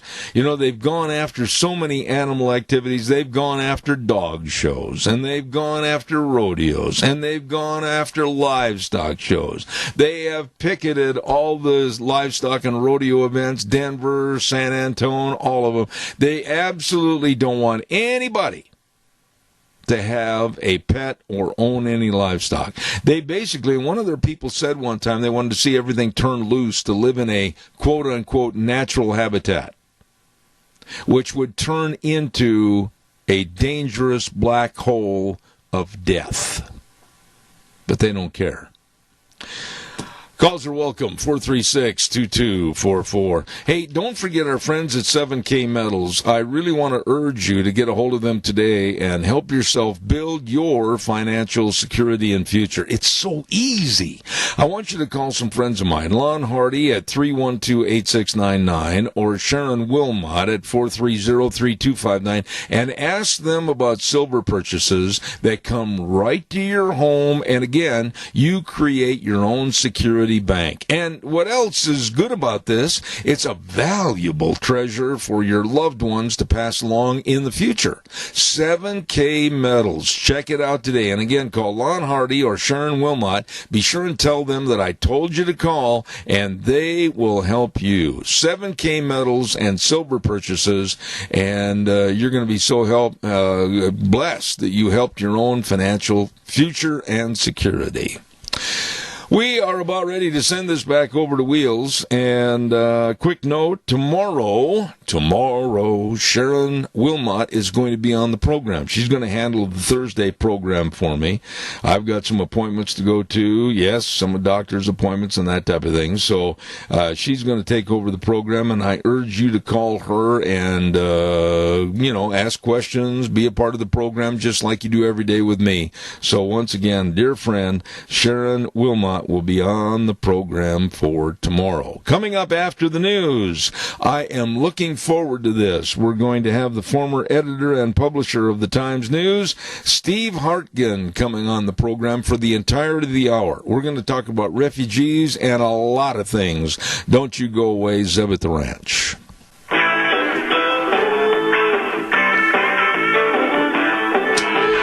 Oh my, here we go. Hour number 3, Zeb at the Ranch on this Wednesday. My goodness, looks like we're going to get a whole bunch more precipitation out there today.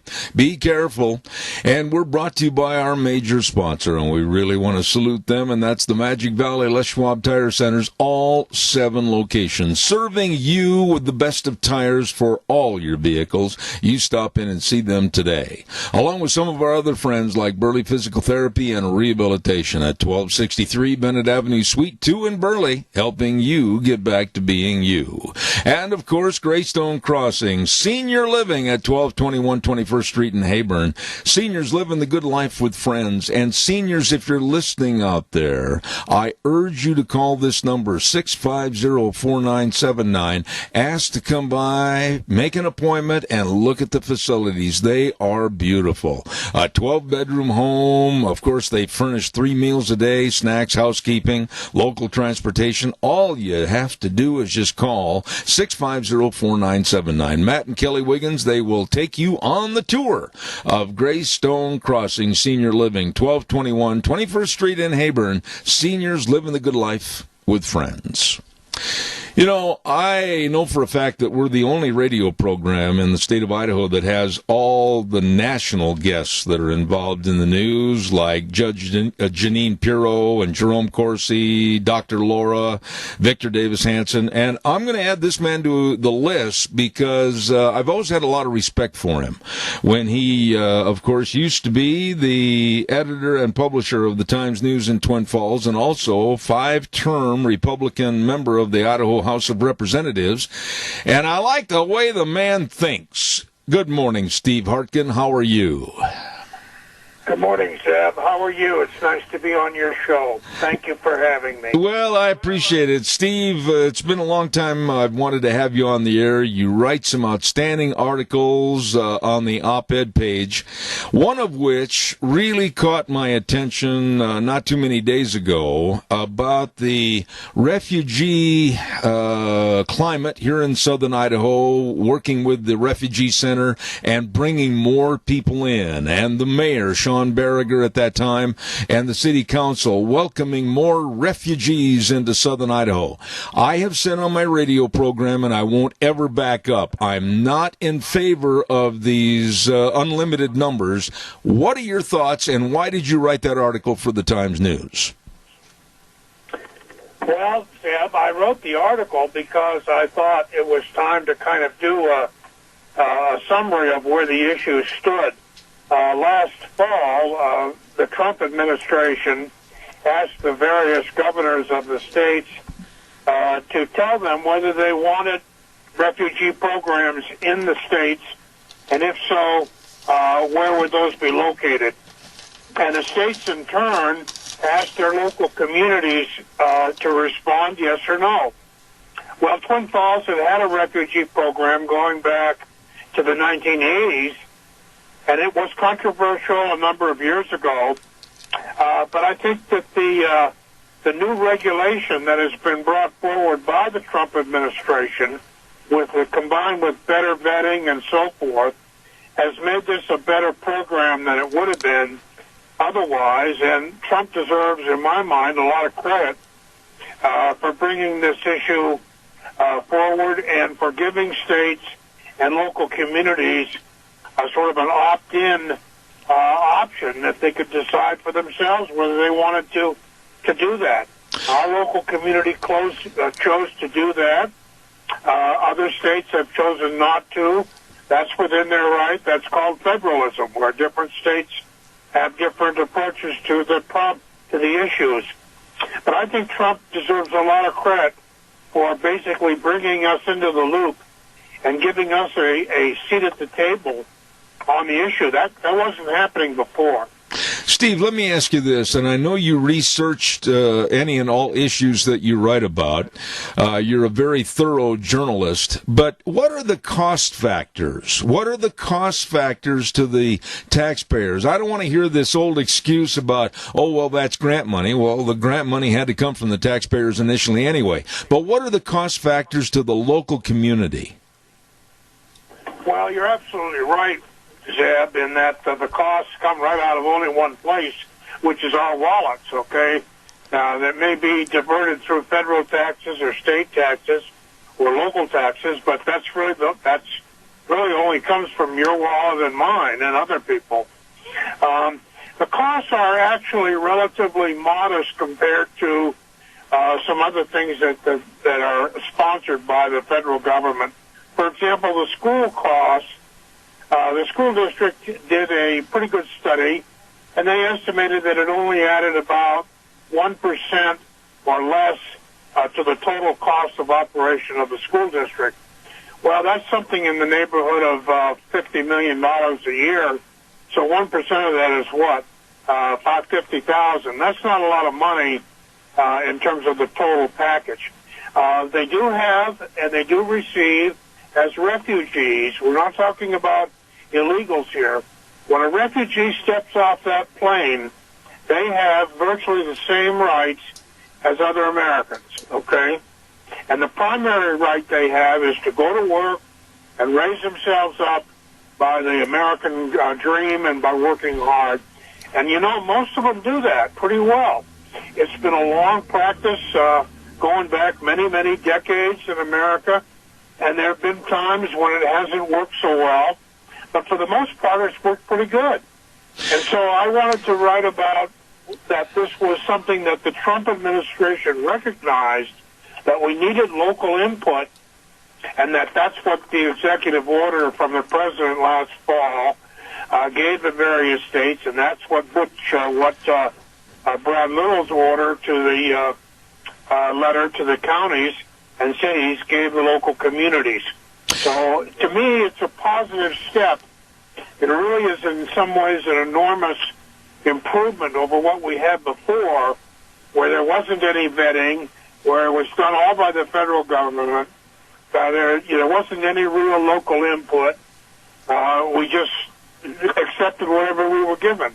This puts us actually in the driver's seat in a lot of ways. It gives us the opportunity to have that real input to the decisions. Yeah, but there's always a yes, but, and I'm going to hang that but out on the clothesline right now. There are trepidations and fears, and I think they are well served by many people, including myself, that A, we don't know as much about these people as we should. B, we don't know about their medical history. We don't know exactly the things that we should know about their possible assimilation into our state and our culture. And I don't blame people for having worries and fears. Do you? Not at all. I think concerns are actually very legitimate. Assimilation is a very difficult thing, Zeb. And when you talk about cultures being assimilated into other cultures, the family history, the religious background, the racial and ethnic backgrounds of the people, those have to take time to what I would call meld, and for people to get comfortable with the different parts of the world that they come from. And I think Trump was right when he said, look, we have some countries around the world that are hotbeds of violence, of terrorism, of hatred. They don't respect our values. They don't respect the American way of life. We need to put better sideboards on how those people are being vetted so that when they do look at the process, we have better controls. And I think that's what's happened. We have a better process in place. It used to be kind of a lick and a promise. They got on the plane and here they were. And now it's a much, much tougher process. They look carefully at their backgrounds. They look at any tendencies involving violence and wars or terrorism. So the process is a much improved process. And I think that's a plus for which the Trump administration deserves the credit. Yeah, but Steve, there again, though, and I don't mean to pursue this point beyond reality, but people that are coming in from other countries, in most cases, underline the word most, they do not have a file that says this, and this about them, or explains their medical history, etc. A lot of this is guesswork. A lot of this is estimation or guesstimation. How do we find out the real particulars about these people? Because they don't have a county courthouse that's going to give them a file when they get on the plane and come here. You're right in some degree. I think that was basically what was happening under the previous administration.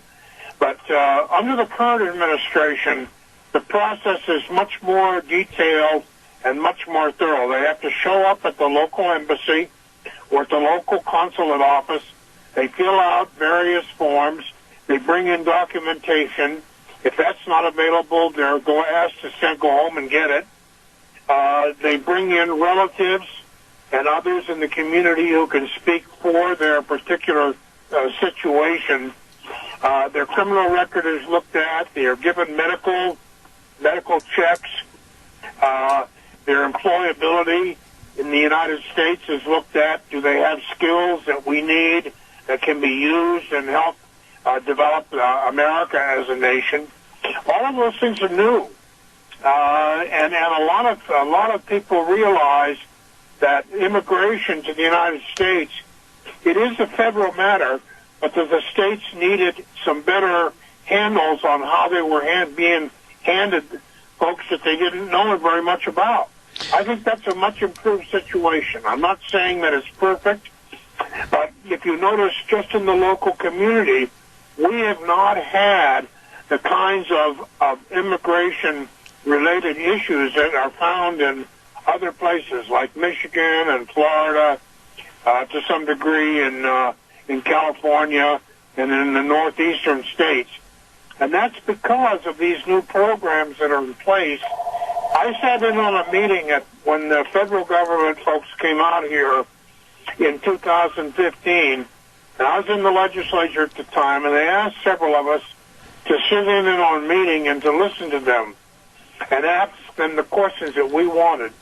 And the question that I asked was, how do you justify, it's a good matter of public policy, how do you justify bringing people to an area of the country where they are going to have a difficult time assimilating both by history and culture and values and faith and so forth? How is that good public policy?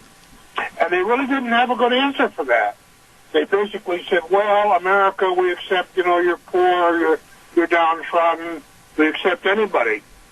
And I think that's one of the reasons that people voted for Trump, is that he promised that he would try to solve this problem. And I think he's made good progress on it. But, Steve, you know as well as I do, and you being in the legislature for 5 terms and me being a talk show host and studying these issues on a nationwide basis, the United States of America, and I'll go toe-to-toe with anybody on this, cannot be the Titanic for everybody to get on board, because pretty quick the ship's going to sink. We cannot allow uncountable numbers of refugees and the allowance of illegal aliens into this country, because it will be the destruction of the fabric of this country. Do you agree or disagree?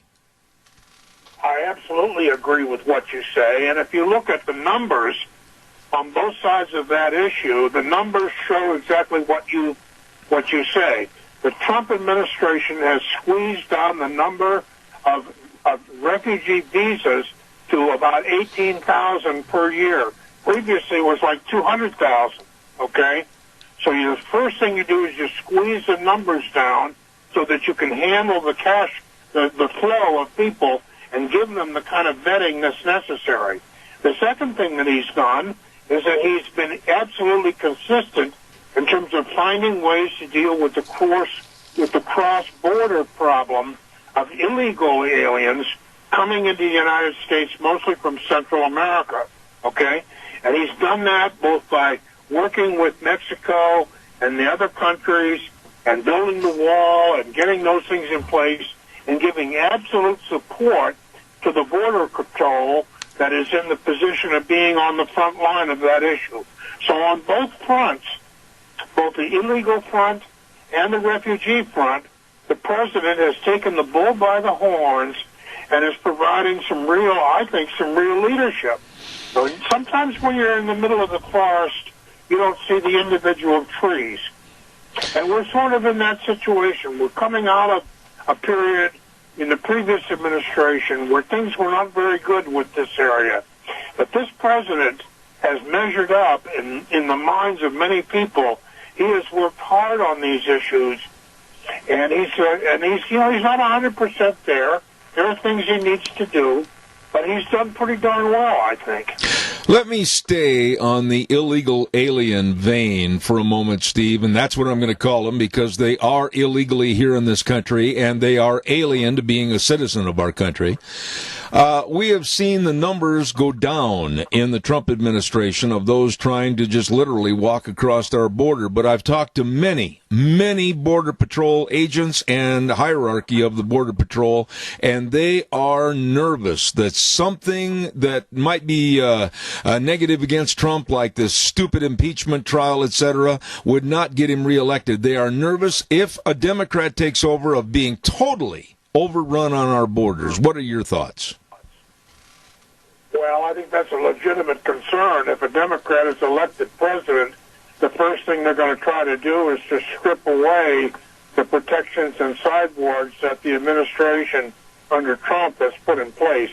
And that would be a big mistake. The election of Trump represents a positive trend for the country in many ways, and that's certainly an area where that's the case. But things have momentum, Zeb, and I think that the president's role here of being a leader and an outspoken communicator on this subject and protecting American jobs, and yet recognizing that we need in some certain industries the labor force that's necessary, I think he's shown pretty good leadership here. I think you'll see that in the next election. I don't think a Democrat's going to be elected president. I don't care who the candidate is. I'm not going to vote for him, and I don't think you are. And I think that Trump will carry probably 45 of the 50 states, and he might do even a little better than that. I think he'll do very, very well. Let me go to the topic of education. And again, anything you don't agree with me on, please fire back at me. But I'm looking at education here in the state of Idaho as they're taking on people that are not from this country, people that have not the education at all for the various classroom activities, etc. Speech and knowing the language is a big problem. And all of that weighs down on the finalization of tests and exam for the state of Idaho and its education. I think education in this state is taking a big hit that's not necessary, and I think a lot of it is contributory to the children that are coming in from out of the area or overseas that are burdening the teachers and taking a lot of time. Am I wrong? I think you're partially right, okay? It is clear that we are not keeping up with the need in terms of integrating our really young people into, a positive work and educational environments. The school districts are struggling. It's a difficult time, but the state is growing pretty rapidly. We're one of the fastest growing states in the country, and that's kind of making the problem larger, particularly in districts that are seeing large numbers of young people. But I also think that the districts are responding pretty well overall. The teachers are dedicated. The districts are putting English as second language programs in place. There's a lot of progress being made in the local schools that isn't really all that visible unless you go to a school and walk through and talk to the teachers and even talk to the kids about how things are doing. Yes, they have limitations. Yes, there are some language barriers. Yes, they come from backgrounds that are sometimes deprived. But, most of us have ancestors who were like that 3 or 4 generations ago. I know my great-great-grandparents were immigrants from Eastern Europe, Czechoslovakia, and Hungary, and Germany, and so forth. And if they had been denied, complete access to America, they came and they worked hard, and their generation succeeded, and the generations that have followed them have succeeded. And I would guess there's some folks like that in the Bell background as well. That's true. That's true. So I think that we have to balance between the immigration needs of our country, workforce, ability to handle what we have, putting our own people first, particularly our young people and our veterans, with the need for enhanced labor and so forth. So if you look at it sort of as a national issue, I think the Trump administration has made a lot of progress in some of these areas, and I think he'll go down in history as one of our better presidents in that regard, sort of in the neighborhood of Andrew Jackson or Teddy Roosevelt. He's a bull in a china shop, to be sure, and a lot of people don't like him personally, and they don't like his personal life, but I think he's getting some results in some of these other areas that are pretty good. Steve, I've got to do a commercial break and then a hard break at the bottom of the hour. I hope that you'll sit there on the telephone, maybe have a sip of lemonade and stay with us. Is that all right? That'd be fine. All right. I'm right here. All right, sir. Thank you very much. Ladies and gentlemen, we're visiting with the former editor and publisher of the Times News and 5-term House Representative Steve Hartgen, and we're going to have more with him in just a moment. While I have the opportunity, I want to remind everybody about our dear friends at Patterson's in Burley. Don't forget, they're located at 421 East Main in Burley. Curtis and Lorena, and they are your electronics headquarters. Don't forget home theater systems, surveillance cameras, car stereo speakers, television sets. They've got them all. By Samsung, Sony, Toshiba, and LG TVs. A fantastic selection. And by the way, Wheels, over at the station, we're getting a little feedback here, please. They're open Monday through Saturday, 9 to 6, and believe me, they're there to serve you with the best of your electronics needs at Patterson's Electronics, 421 East Main in Burley. Number to call, 678-6997. Right now, for the next 2 minutes, we'll send it over to Wheels. We'll be right back with more. And now, back to Zeb at the Ranch on AM 1230 KBAR. To reach Zeb, call 436-2244 or toll free 1-866-927-4587. And now, here is Zeb Bell. Thank you very much, and we're into the last half hour, and very, very happy to have with us a gentleman that has been a focal point of communication and the media, and that's, of course, a retired 5-term Republican member of the House of Representatives for Idaho, and also former publisher and editor of the Times News. And he's got a brand new book out, too, that we're going to talk about in just a minute, called Tradition and Progress, Southern Idaho's Growth Since 1990. Steve Hartgen, we're back on the air. Steve, we were talking about the refugees, illegal aliens, etc., and the cause and effect of what it does to America. I'm going to throw 2 words at you: diversity or division. And remember those 2 words as I read from your column. I underlined this, and I wanted to read it to you. You said, if refugees want to come here, they are welcome. If they avoid the woe is me, you're all racist philosophy of some and adopt the work ethic and American values of their host communities. I think the key word there is adopt. Too many times we're seeing, I think, divisions in various communities where they have their own culture and diversity is not helping anybody. How would you respond to that? You know, that's one of the great, I think, questions of the 21st century that we're now into, Zeb, and that is, how will the peoples of the world and the peoples of the United States continue to live as a melting pot of common value and inherent nationalism and love of country if they spend all of their time and energy looking at their problems and identifying themselves as members of minority or special identity groups? It's a great question, both politically and socially and culturally, and it affects every community in America. Big cities, small towns, the West, the Northeast, you name it. It's one of the great questions of our time. And there are no simple answers, but the history of assimilation generally in America has been pretty good.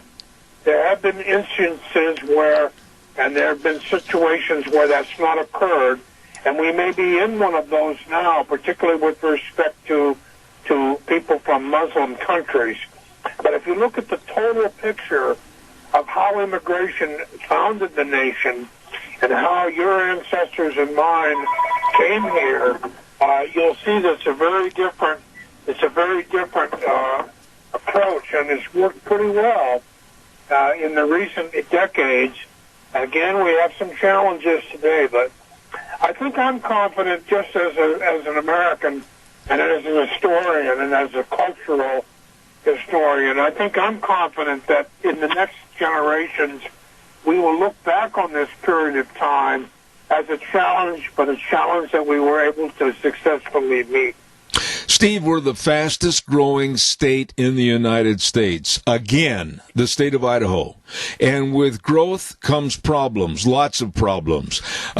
You've written a lot of articles about the gerrymandering, and you've written about the Californication of Idaho. You brought up some excellent concerns about people coming in from other states, other areas, and trying to change the philosophy and the political scene here in the state of Idaho. How bad do you, or I shouldn't say how bad, how much are you concerned about the change and the transition of the personality of Idaho? Well, I think over time there will be some changes, and there already have been. Back if you and I are old enough timers, Zeb, so that we remember Idaho in the 70s and 80s and early 90s, and it was a very quiet, in some ways small, sleepy sort of place. The towns were small. Even the biggest cities like Boise were not very large, and people had a different way of working with each other. But the downside of that was that the economy was subject to some ups and downs, and there were some significant downturns in that period. The diversification of our economy and the growth, particularly in southern Idaho, of our agricultural sector has given us a lot more opportunity to provide stable employment, increased employment for our young people. And so the thing that I see today is many young people are looking to come back. I'm doing a new book that I've been working on called Place and Remembrance. And it's a book about how values and cultural traditions are transmitted over generations, from one generation to the next, in a place like southern Idaho, which is indeed more isolated and less diverse than other parts of the country. So I'm working on that as kind of a new project.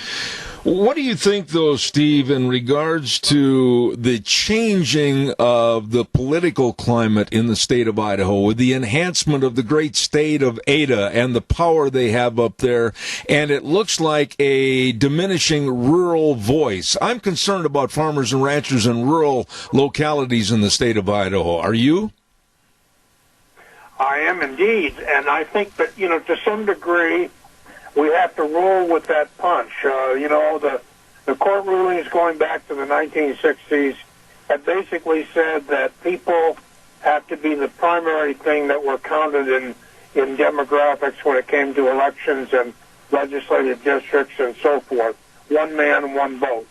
And I think to some degree that took away the ability of local rural communities to have a larger voice. But we're not going to go back on that point, Zeb. I don't see the Supreme Court, even if it's more conservative in the future, I don't see the Supreme Court effectively overturning that basic premise. What we need to do is to create ways in which rural communities like Twin Falls and our smaller communities around Twin Falls, in which they can have a successful voice in both governance and in the quality of life that we have. And I think we've been pretty lucky with that. If you look at the legislature, it's basically a pretty common sense, oriented, practical, conservative, physically prudent sort of place. Yes, there are kooky ideas, mostly from the left, occasionally from the right, but they don't usually get advanced very far. And the legislature, my experience in being there, was that most people in the legislature are there for the right reason. They're not there to disrupt the state.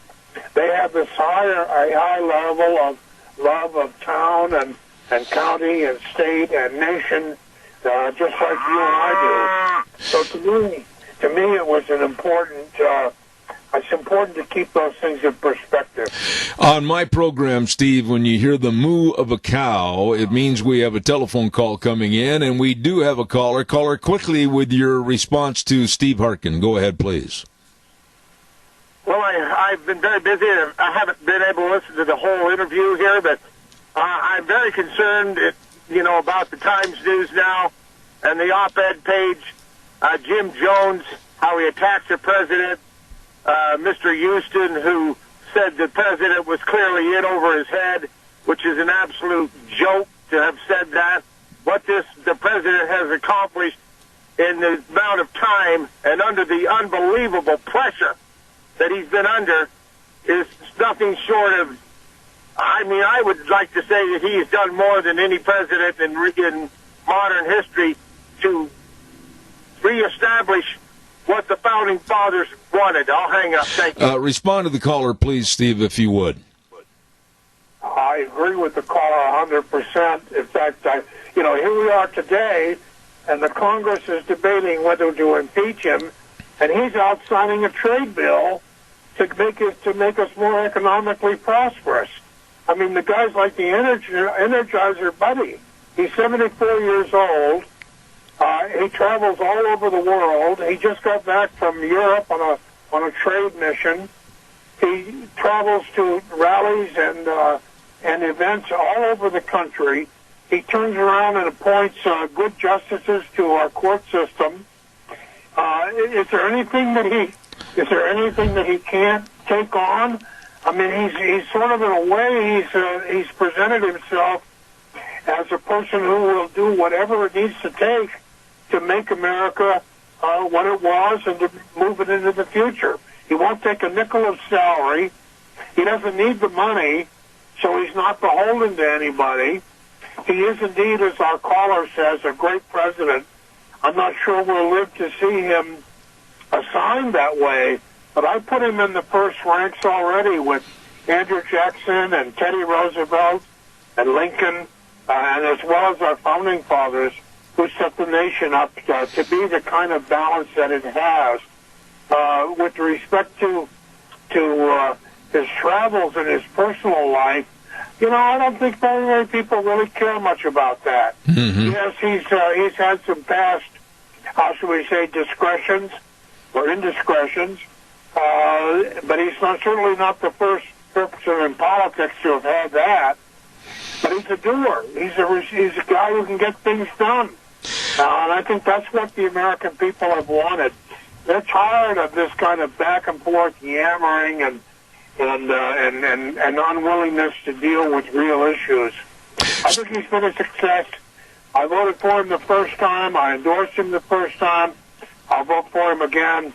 He has my endorsement. Steve, I've only got about 5 minutes left or so, and I want to mention this quickly. Give me a short answer on this, but I honestly feel, this is my opinion, that as long as this so-called impeachment trial goes on and is beleaguering the American public with more and more every day, I honestly feel it's going to be the demise of the Democratic Party and a fracturing of the Democratic Party with the old, the Pelosi's, the Schumers, and the new with the socialist types of AOC. Do you see a blow up and explosion of the Democratic Party for what they're doing? I don't see an explosion of the party, but I see certainly a migration away from the party of millions and millions of Americans who are just saying, this isn't getting us anywhere. I want somebody who can bring us jobs and employment and prosperity and keep our streets safe. That's what people voted for Trump for, and I think that's why they're voting again for him. They had yesterday in New Jersey 150,000 people asked for tickets to hear Trump give a talk in a stadium that held 7,500, okay? They had lines 2 miles back starting 3 days before the talk of people trying to get in. Meanwhile, Biden gets what, 50 people? Hillary gets 0. Some of these other candidates, they get maybe a few. But think about that. In the state of New Jersey, which is an eastern, traditionally liberal state, 150,000 people wanted to hear the President of the United States. Absolutely. That, to me, is a rounding measure of his success and how he has successfully brought these issues forward and listened to people's concerns and attention. I want to talk real quick about your book called Tradition and Progress, Southern Idaho's Growth Since 1990. Give us the basic theme of the book. What's it about?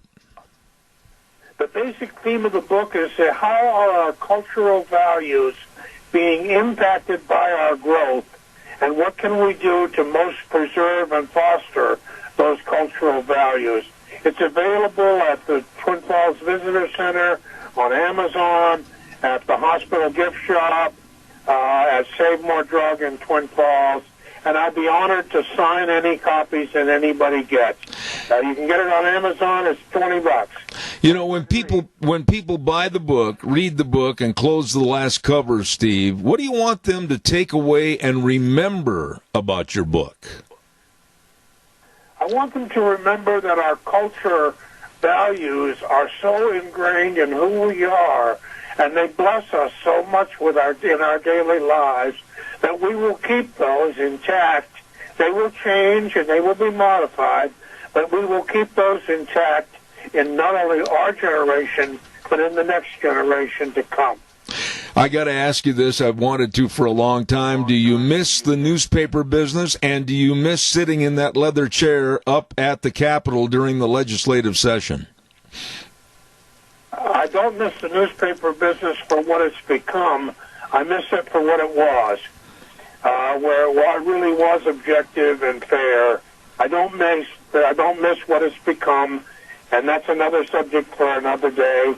With respect to the legislature, I miss the people and the issues, but I don't miss some of the folderol and the posturing that was going on. So I was ready to retire. I've had a couple of health issues of my own, and I'm not exactly a spring chicken. So it was the right time for me to step aside, and I had in my own house the best candidate, and that's my successor, Linda Hartgen, who's done a wonderful job. And I knew she would, and she has. Absolutely. There's one thing you got to promise when you're on my program, that you're going to come back in the future. I'd be honored if you'd come back at a later time. I'll be honored to do it. You call, I'll be there. Steve Hartgen, and I consider him a good friend right here on this program and really sharing some great viewpoints. Thank you, Steve. God bless you. Appreciate it. Thank you, Zeb, and God bless you, too. Thank you, sir. Very interesting gentleman, and as I stated, a retired 5-term Republican member of the Idaho House of Representatives and also former editor and publisher of the Twin Falls Times-News, Steve Hartgen, and I appreciate very much him coming on the program. Oh, you know what, this time of the day, both Deanne and I, we did not have supper last night. I mean, we are hungry, and when I sit here and talk about Edith's Cafe over at 144 East Highway 81 in Burley, I mean, I am drooling. They've got a phenomenal menu. They got really nice people, and boy, have they got great food. Don't forget they're open Tuesdays through Thursdays, 11 to 8, Fridays and Saturdays, 11 to 9. I mean, you go in for lunch or you go in for the dinner specials in the evening, and they're great desserts. And every time I pick up this menu and start talking about Edith's Cafe, my eyes always stop on peach cobbler a la mode, my favorite. Woo, I love that stuff. Anyway, you're going to love all the food, and again, it's located right across from the Burley Golf Course, 144 East Highway 81 in Burley. Edith's Cafe, you stop over and see those good folks today. Time for the weather, and the weather is brought to you by Scarro's Meats, 331 North Road, Jerome. Telephone number to call Don Scarrow and the crew. Oh, these wonderful, wonderful meats, all the delicious bacons and sausages and bratwursts and steaks and pork ribs, my goodness sakes. Number to call, 324-7657. Or you can go to their website, scarrowsmeats.com. Check it all out. We're going to have the weather right now, and I'll be right back. Scott, man, you're up. Later on in the week, looks like we're going to have a warming trend. Good morning with your Zeb at the Ranch weather forecast. I'm Scotty Cameron. For today, though, slight chance of snow, then partly sunny this afternoon, a high of 38. Tonight, 40% chance of rain and snow, expecting a low of 34. Now for tomorrow, 20% chance of rain and snow in the morning, then mostly cloudy in the afternoon with a high of 38. Here's where the warming trend starts to kick in. For Thursday night, mostly cloudy, a low of 27. Then for Friday, mostly cloudy, a high of 43. And Saturday, partly sunny with a high of 47. That's your Zeb at the Ranch weather forecast. I'm Scotty Cameron. Attaboy, Scott, man, doing good. Scarro's Meats, 331 North Road, Jerome, with Don and his great, great staff. I urge you to get a hold of them for the best of most delicious meats. As a matter of fact, they are changing the way we eat, one delicious bite at a time at Scarro's Meats. Holy cow. Let's see what else have I got to tell you here real quick. Calls are welcome, 436-2244, 1-866-927-4587. I've got just a moment, and I want to tell everybody about Jeff and the crew over at Lee's Furniture, Floors, and More. They are having a great, big, huge, that means really big, January flooring event, and you can save a lot of money on carpet for your entire home. And they got 3 different types of carpet. You know, the economy carpet, the standard carpet for $69 per month, the better carpet at $89 per month, and the premium carpet, $99 a month. Check it out as part of their January flooring event, along with all the super low luxury vinyl products for your flooring at Lee's Furniture, Floors, and More. They're located at 459 Overland in Burley, and just stop in, talk to them, and you'll be so satisfied with all the furniture, all the flooring, everything at Lee's Furniture, Floors, and More. I want to take a moment and share with you what's going to happen over the next couple of weeks. And I really would appreciate you folks out there in Radio Land supporting my 2 wonderful co-hosts that come on the program whenever I'm not here, Sharon Wilmot and Gina Jameson.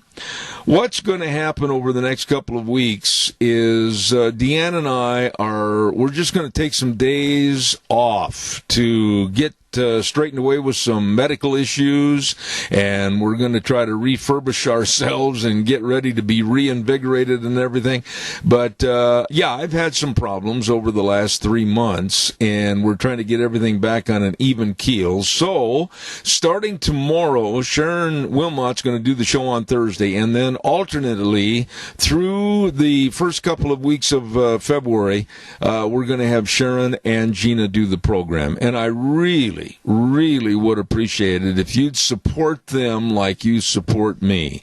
And when we get back, we'll be all ready and raring to go with giving 100% to this program. So, again, we're going to take a little time, try to get things straightened out, and I would appreciate your listenership for Gina and Sharon. It would mean a lot to me. Calls are welcome, 436-2244, 1-866-927-4587. Give me a jingle on the landline. And, Wheels, you'll be there every day, won't you? Yes, sir, I will. You had to turn that microphone on in a big hurry, didn't you? Yeah, you caught me off guard a little bit, but, I told Deanne, she sent me an email, and I told her that I would let you guys know how everything goes. I know you'll listen in, and, I let her know that I hope you guys have a great time in Arizona. Well, I appreciate that very much. I don't know if that trip's going to take place, but anyhow, we have a caller with a question coming. Go ahead, if you would, please. Is that for me? If not, I'll do a commercial. Yes, sir. All right, we'll take that call real quick. Go ahead, caller. You're on the air. Well, Zeb, keep your chin up. Don't let them Democrats get you down.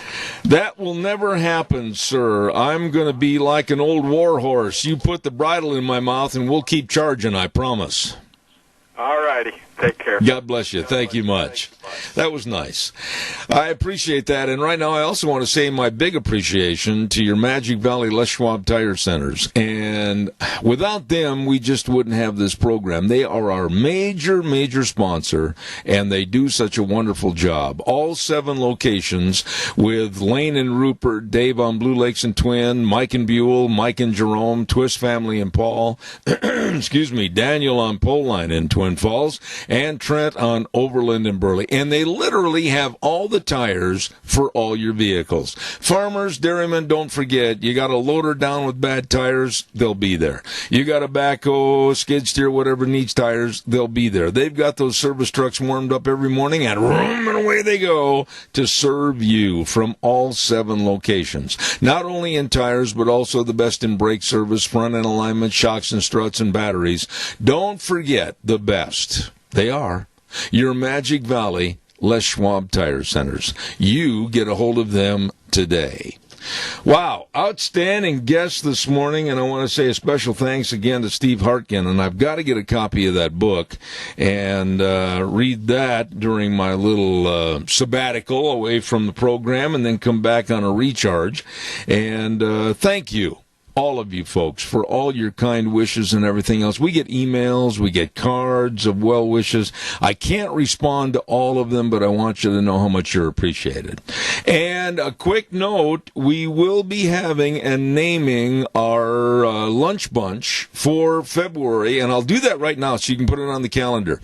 Lunch bunch for the month of February will be on the 27th. So if you don't hear me bragging about it and telling about all the door prizes and everything, put it on your calendar right now that we're going to have lunch bunch at Denny's, America's Diner, on February the 27th. That is a done deal. So be there, please. And we need a lot more people. We need to fill that place up and just have a lot of fun. Come join us. Wheels, I'm going to turn it over to you right now, or we always say the way things were are the way things ought to be, and the 4 words that we always leave the program with, and we mean them. In God we trust. Zeb Bell, Zeb at the Ranch. God bless you and your family.